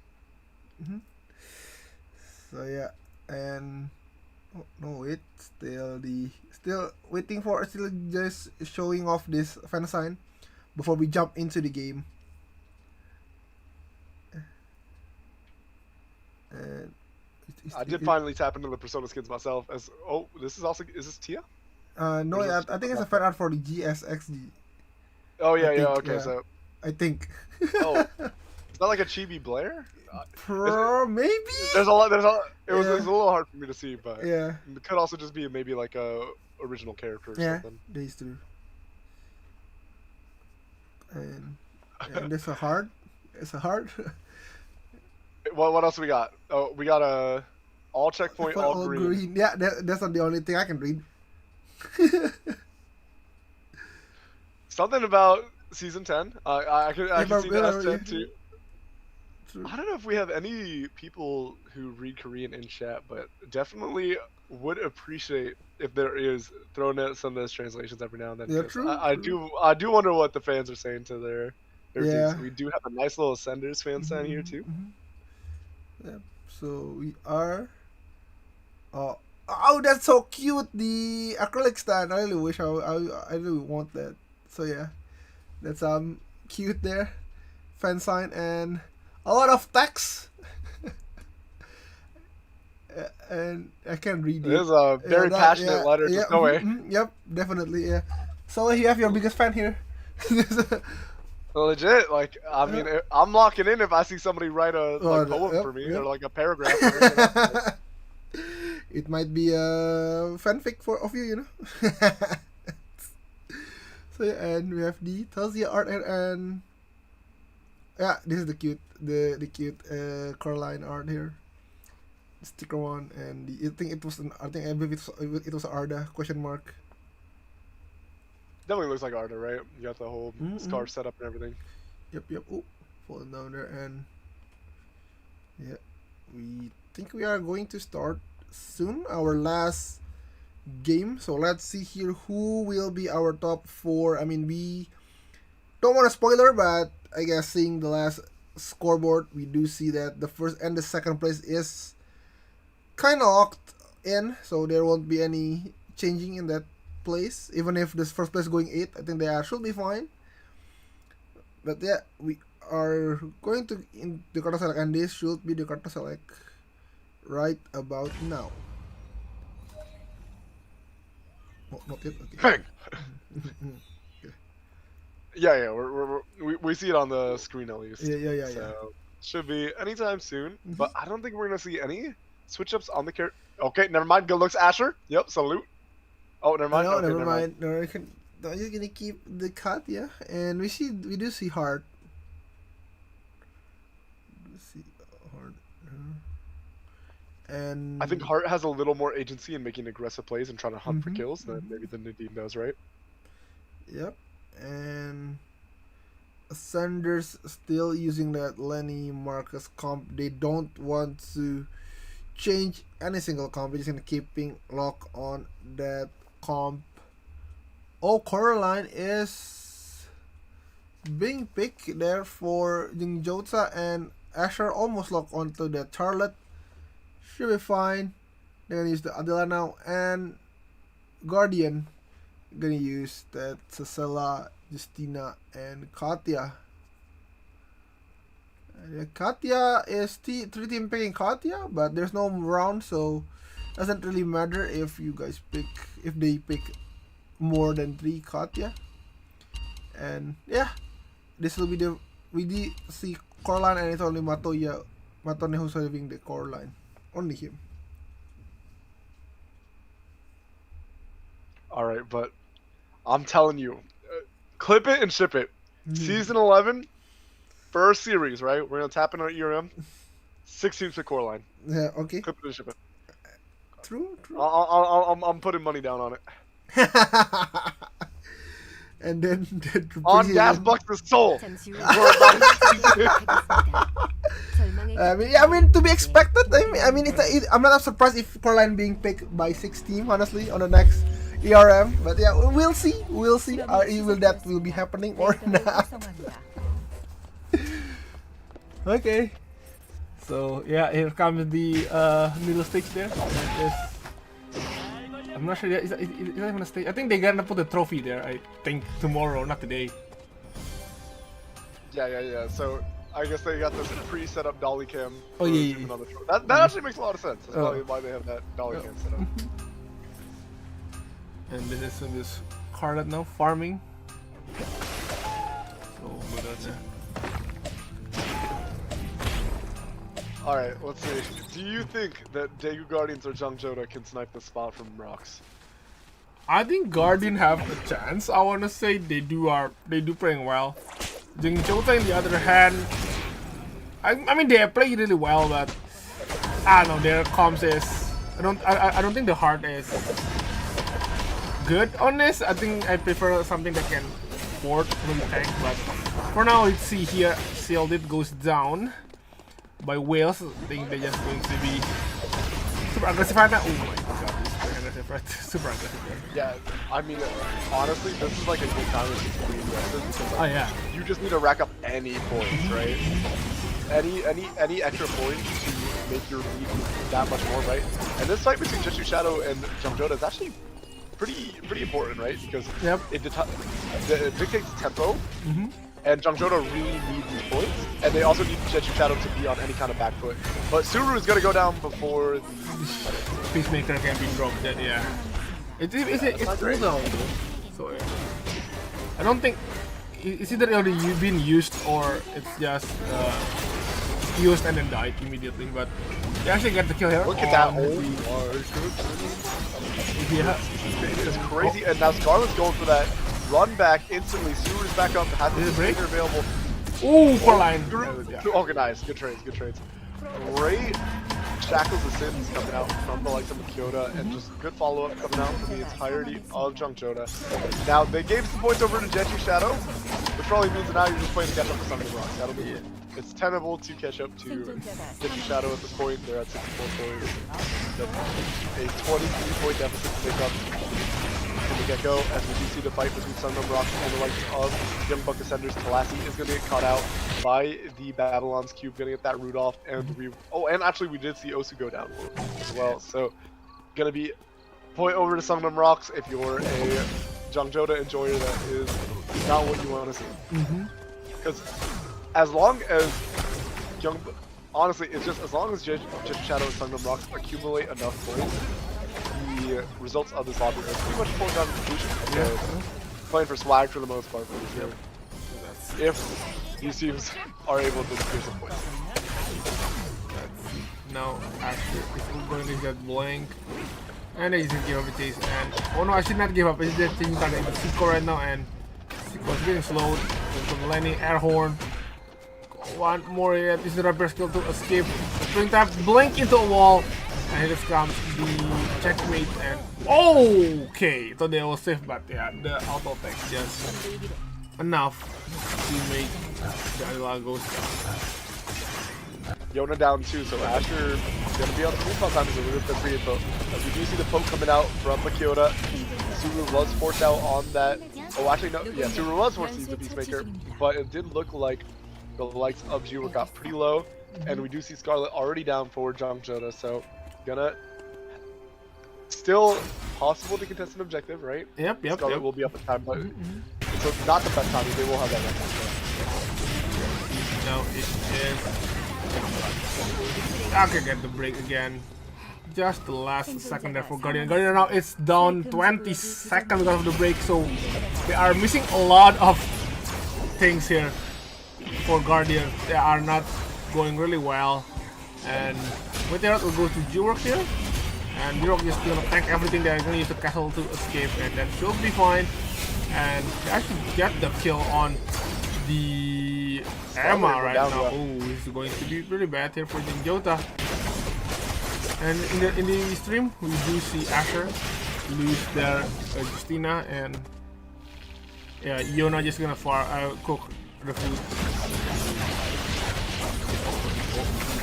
Ultrazon goes wide onto Cadmus. Cadmus 1v3 is looking to kind of mess up the likes of the Guardians. That was, or Digger Guardians rather. That was pretty close.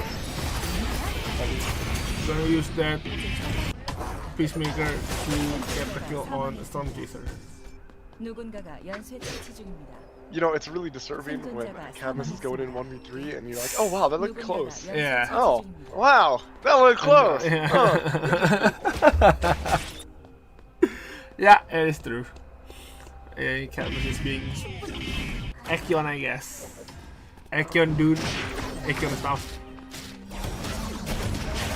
Cadmus here, a poking game between Justinas in the hospital. And oh, definitely gapping Subway on that end. And Stop's walking up, walking really far up, off-limit to get away. Asherbird's coming out though, Sora is going to get that off. Actually just going to return with it themselves. Nico's going to use that gapping over the wall. I think Victor is also committed just for the invulnerability. We're going to see the free at last is going to be able to pick up that kill on Sora. And now we're going to see Nico taking a decent amount of damage from the Wilson. We do see the chase come out, but Nico was not going down. We do see the bike flip in from record onto the likes of Fancy, and now J-Bong was trying to secure the kill on Yeoman rather, but Yeoman will be able to space that out. And retreat from the fight will be the credit will be going over to the likes of Young Mur. We do see the combo coming out. That will be Jota going down. Where is the Jung Joda? it is Jung Joda's on really terrible timing too, right? Because you just ate that death on the transition. You haven't called in your 4 scores. Oh, they were able to make it into the zone. Never mind. Risk acquired. Never punished. I mean, they need to fight here. I mean, it's still day 1, so it's day 2, so it should be fine. It's a safe rift, so it should be fine. But let's see here. Cadmus on that 4-item fight, night 2. We've been seeing it all night, and now we can see Cadmus getting on top of the Kyoto. Drive-by just absolutely running through. Even with the double snare from the Shackle of Sin, it's taking so much damage. Did they get that signature pop? Suru did have the Peacemaker forced out, and you're going to see the damage from Narvik is going to be able to pick up onto Scarlet. Will be a reset now for the likes of Sungam Rock. Cadmus is going to be able to get that rest off. Oh, nice catch there by the cube. There's absolutely no chance to jump there. And this should be nice catch there by Myonggi there. So Hyungi? Motley was doing a lot of damage. Narvik isn't on that much optimization, just the holy orders. And oh, they're actually gonna caught here in the hospital. Oh, look at that Q damage from the Corlander, and she's down there for. Where is Dozy? Dozy is over at Cemetery. Will probably be alright. You do see over in Factory at least one member of the Daegu Guardians, but yeah. Jung Joda and Chechu Shadow spawning in at Hospital around the same time, so that's a classic, the Rift special, you know? Post Rift, you know, you spawn somewhere and suddenly there's... I really wish the Rift map pings is live updated, so it's basically just... So you don't really get that enter together, which is not really good, especially when you are the one that is responding instead of the teleport one, and you're gonna see now, look at Action, they'll do so much damage. Oh no, actually... getting the drive-by resets. Will go down even through the shackles of sin, and we're gonna see. This will be wild. Really well played by Cadmus. 생존자가 사망했습니다. Honestly, Cadmus and the Arda played really well there. Crazy. Yeah, combo. the committing all the resources on the dry match, no resets just to get that slow, and had 100% face. Also, we see the Guardians wiping, so that will determine who our top 4 is if you are looking at the standings. But you know, you can play through swag. And Yeah, it was really sick though. Love the combo with the slow coming out from the Sidewinder into the Babylon's Cube, just like really well coordinated from the likes of Thunder and Rocks. Yep. And this rock shoot, I don't think Asher can catch. Asher's run is 30.5, and there's only 2 teams eliminated. Heck no, man. Yeah. Heck no. Yeah, this is impossible. Yeah. 24 points, and then has to make up what? It's 24 points just to make up the deficit. Yeah. And then whatever points, you're not getting 31.5. Yeah, Definitely. So yeah, I think that is impossible. So yeah, I think we already know who will be our top 4. So right now it's just, I guess, formality playing this last game.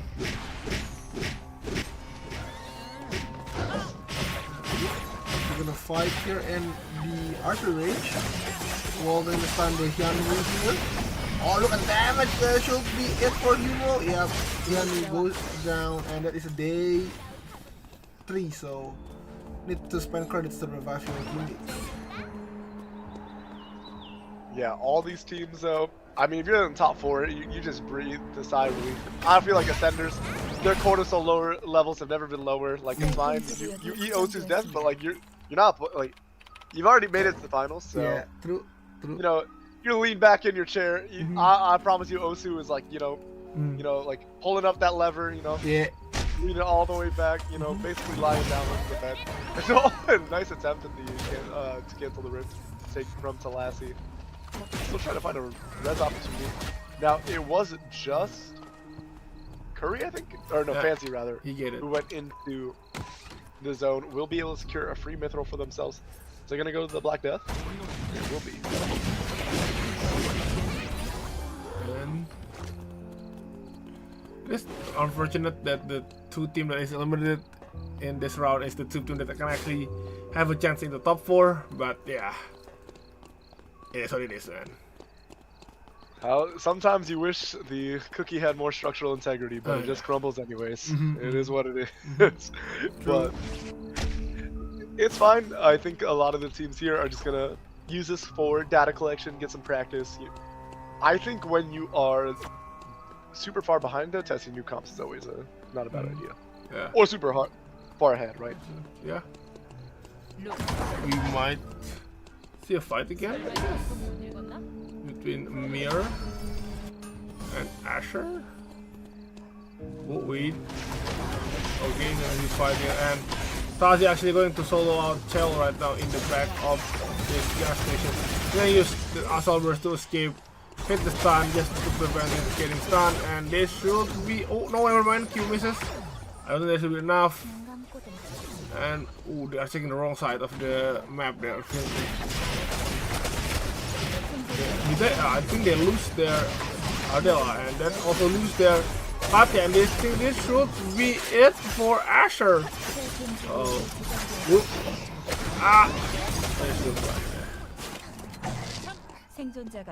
You know, it's funny when I guess because there's a little less stakes now, there's a lot more teams dead than we saw before, right? True, yeah. Maybe teams realize that like they should just take fights, you know, get some practice, get some mechanical reps in, because we were seeing usually 7 teams minimum making it into the Wicked Lion spawn, if not 8. I think we saw 1 game too.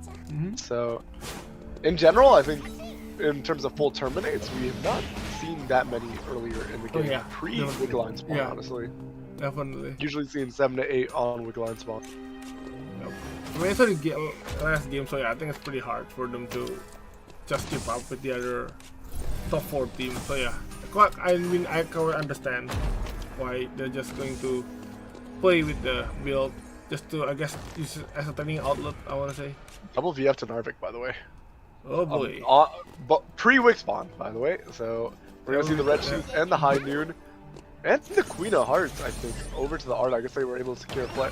That's triple blood before Wick is spawned. Yeah, it is crazy. It's pretty crazy. I think they did get the one drop, right? Probably. Or no, never mind. They gotta play. They gotta play. Right. They gotta play. Right, there's no way they lose. Because I promise you, they're not giving a VF over to Arda for free. Or from their own credits. That would go over to either Cadmus or Narvik. And Narvik sitting on a generational amount of net worth, right? So you have the double force core and the double VF blood inventory, incredibly strong. Oh, wait a minute. I think Mir is gonna keep chasing on this one. But that's so tanky, not even HP being decreased there. So they're trying to find an opening. Didn't find one, and they're actually on. So trying to use the dodge there, missing the blink and the spring trap, and they're just gonna give up the chase and either. While all that was going on though, Sunrum Rocks was able to pretty completely secure the line for themselves. So that's another VF going over. Now we have the blood upgrade on that VF prosthetic for the Echion. So, I mean, this guy is just an absolute menace right now. If he wasn't already, and they have a look line buff too. And full itemization on the Arda. Hyungi is also going to be, I mean, I think he crafted the Tindalos Monarch. So this guy has like probably 43, 44% CDR on Arda. This guy's just playing ultra rapid fire at this point. That thing should be, I think, yeah, it is quite over that. Yeah, I think that's around that, yeah. Almost 50.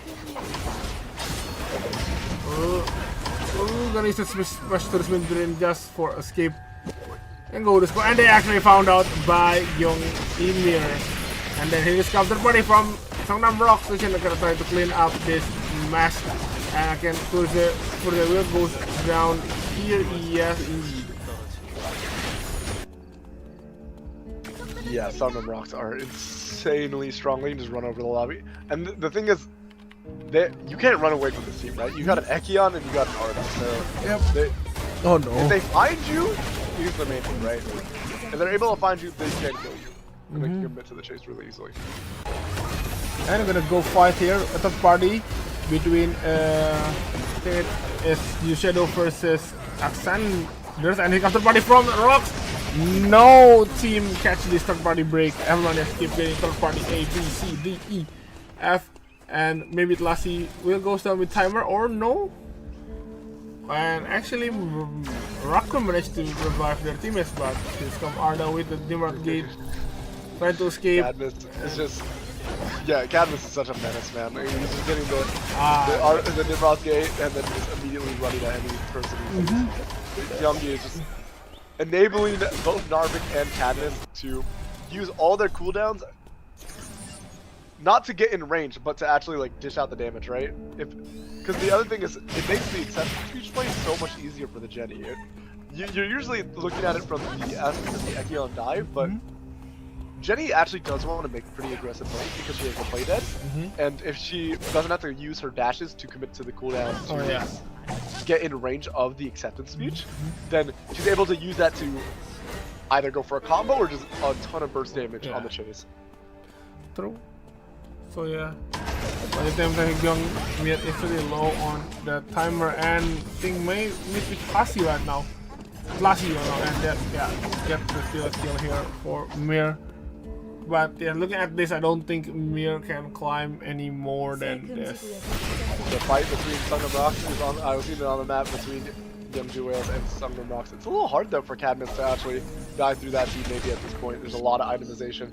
Double VF for both Fauna and Storm Chaser, so really pretty. Bitsum was trying to sell his items to be able to buy back a team member, but I don't think they're going to be able to do that. And now you have a, no hat on Felix, just walking around, trying to see if Cadmus is going to be able to take it. Pretty sure Cadmus can actually just solo him out. Yeah. Line buff. I think he can. I mean, look at the HP, not even decreasing there, but once again, Cadmus just showing us that Ekion, just how you play it with this guy. He's really tanky, and he's got that heavy knee pad, so yeah, shoot through the shield, and then you have the tenacity, and then you also have the just effective HP coming in from all the defenses and extra HP bar he has. You know, probably sitting on 1.5k HP from items, and then also probably around like 170, 160 defense. So yeah, and it is the 3 remaining team is the top 4 team. So yeah, they are just playing just for the sake of playing, I guess. Oh no, wait a minute, I think game shit now. Okay, stop the cheese here and let's see here. How are 임시 they? 안전지대가 활성화됩니다. We're gonna keep poking. It is an open area, so it is not as difficult as a chapel.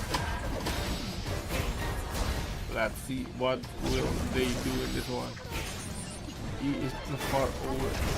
Oh, okay, he's gonna keep trading pokes right now. No, anything, nothing happened. With the blink into the full rainbow, and the Eva just goes immediately. Holy, goes super fast there. And I think Fana might goes down here. Here is gonna be ult from the Lenore and 1v1, and that should be G-Work in the G-Work. clutch though, really Yes. well played with the checkmate. Oh, Oh wow! Wait, Oh. Rocks are gonna walk into the zone because they know that there's probably a lot of people that's gonna see the Nimrod gate and the try fight. Cabas is just absolutely obliterated on this third party except onto G-Work. Sick timing from the likes of Sungnam Rocks. Great macro play to immediately get that third party off. I mean, Sungnam Rocks got that. I mean, they were sitting with like 5 bloods in their inventory by the end of that game. I mean, yeah, they are really They were fast. so strong, man. Super They were duper strong. insanely strong. So yeah, that is the semi-final, and Rocks winning the last game of the day. Yeah. Definitely some alphabet soup, you know. Campbell's, if you're looking to sponsor us, we got a lot of, we know how to do our ABCDs, you know. So, Yeah. but definitely a very third-party centric game coming in for that last game, Definitely, yeah. which is funny considering this was a game where a lot more teams were eliminated early into the game. But I think we saw the most third parties that game Yeah. out of any of the games we saw so yeah. far. Definitely. I mean, also, I guess playing a fair 3v3, I think is going to be hard just because it took some times, and if you are not doesn't have that poke potential, it's gonna be just a hard time to win that neutral. So yeah. Yeah, it's definitely really difficult. And the thing is, with a lot of these triple range comps, right, the neutral ghosts are so long that you are more exposed to third parties in the first place, right? Yep. The longer a fight goes on, the more likely another team walks into the Yes. zone. That's just the nature of how like a battle royale is gonna work.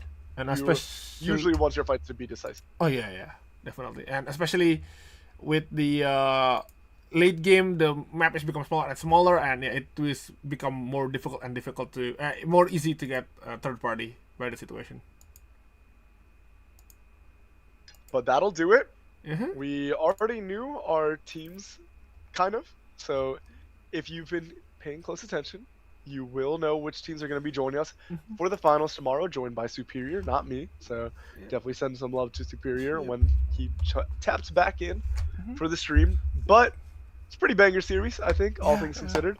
Definitely, and tomorrow we will see the remaining team, like also Arms, OVO, and I kind of forgot the other two. I just forgot them. I think I can check it. Hold on. Can I check it? Okay, it is. Oh yeah, Sejong, FN Sejong, and CNG Esport is the remaining team that will be played tomorrow.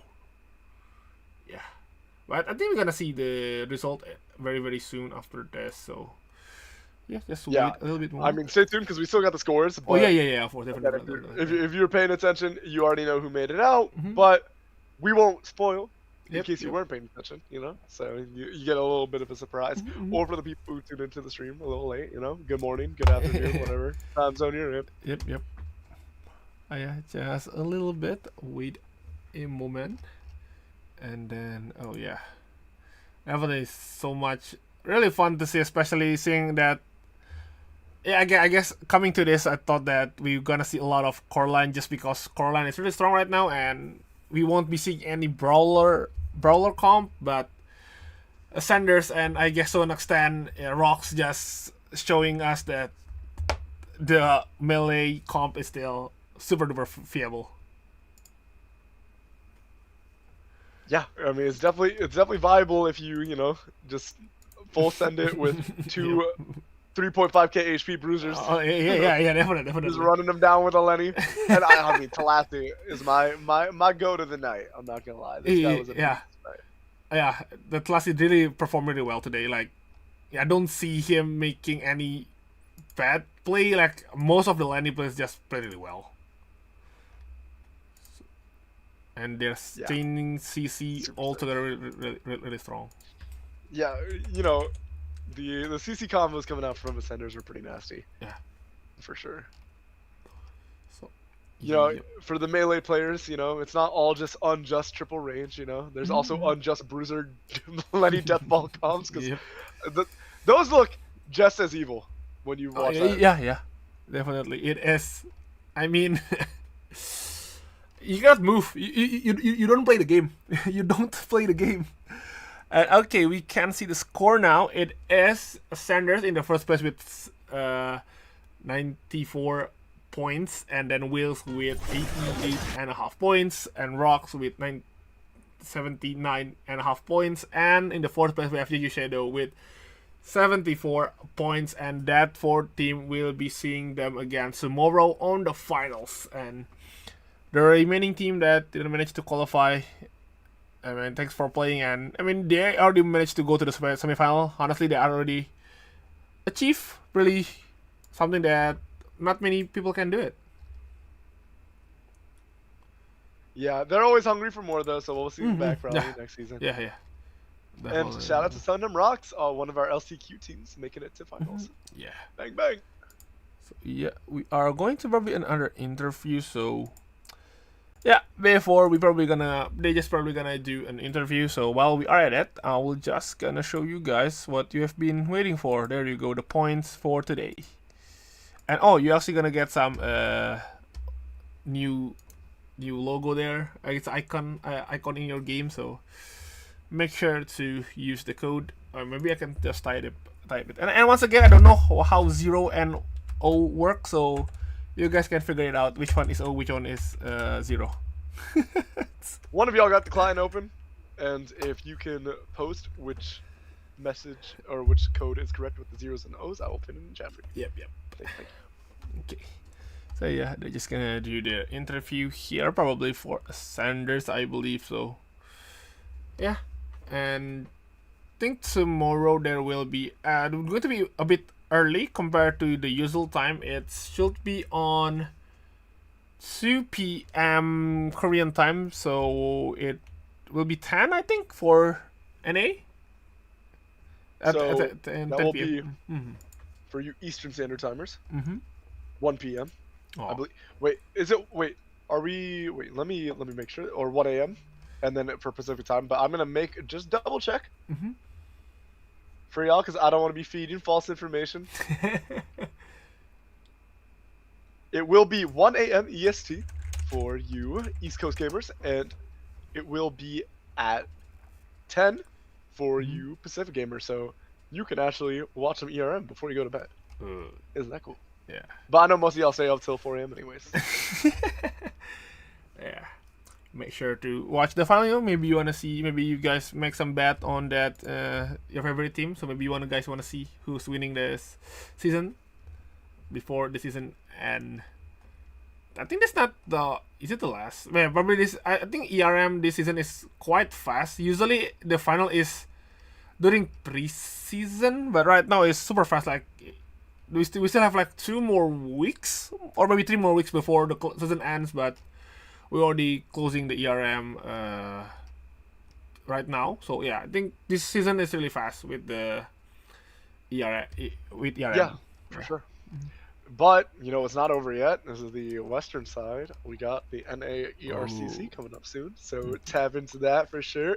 That will be a lot of fun because that is Fearless Draft, which is something you don't get to see on the ERM side. So definitely a reason. Also, you don't have to stay up till the morning or the afternoon to get those games out there. So definitely worth tuning into. Don't forget to. Don't miss that out, you know. And it's just mark on your calendar and then wow. Hold on, they're still gonna do the interview and also looking forward for next season. Maybe I guess the last dev streams told us that we don't really have a collab in season 11, but who knows, maybe we're gonna get some surprise that we have another collab coming on the next season. So yeah, dev stream should be around May, I think. So yeah, looking forward for what we are going to have on a collab, or maybe not collab. I mean, that'll be a lot of fun. I think we have another collab in season 12, is what I was. Yeah. That is in the game. If you see the dev team, indeed it is 12 as the scheduled collab, but who knows? Maybe hopefully our reveal isn't as tough as the Persona reveal. Definitely. We will do better on the next collab announcement, of course. Yeah. We kind of got ganked by it though, so we needed to give ourselves some grace. But that was really sick. I mean, it was really fun being able to reveal that for y'all. Yep. So yeah, I guess what else we do have? Don't think we have. And that should be it for the announcement, I guess. Yeah. Oh yeah. I guess if you guys haven't get the skin for, I think we can see the team. Yep, this is the team we are gonna play tomorrow. Auto Arms, Senji Esports, Yeonam Esports, FN Sejong, Ascenders, YJ Wales, Jeju Shadow, and Songnam Rocks is your finalists for season 10. So yeah, tomorrow is the day. So if you guys want to see who's going to be the winner in the season, better not missing it tomorrow. Very, very fun. Indeed. And it should be a banger series. I know every Western fan loves their Auto Arm, so I mean that's just a pretty stacked roster, so it should be pretty fun to watch. One Circle, Fable, you know. Yep. Take him slept on by the Western audience, I'm not gonna lie. And so was Cinema. Cinema was playing so insane. In finals, by the way. That guy was the GOAT on the Yusuna. Indeed. So yeah, I just don't want to see how will Yeonam Esports still gonna use that Bianca and Fiora Deadball comp, or they just gonna try to abuse that Caroline, or we'll see tomorrow what will be going to happen. But yeah, no spoilers because we really didn't know what they are gonna pick. So yeah, looking forward for some more games, and I think this should be it for us. And I guess don't forget to use the code, and once again, don't forget to buy that Persona collab because it's only available until this season only. So yeah, make sure you grab that. Don't forget to buy that if you guys want to. No, you want to. Buy the skins. Okay. You will buy the skins. You want the skins. Yes, like Escara said. You also want the Joker and the Queen skin. So happen. Yeah, definitely buy it. You will need it, because you can flex on that. Friends, you get. See, I already give. I have this one, Yeah. When Eternal Return hits a more billion players, and you are one of the people to miss out on it and don't get to flex on the newer players, you're gonna regret it. Yeah. Tap that in. And I think that should be it for us. And see you guys tomorrow. Have a great morning, have a great night, and have a great, weekend, So yeah, see you guys tomorrow.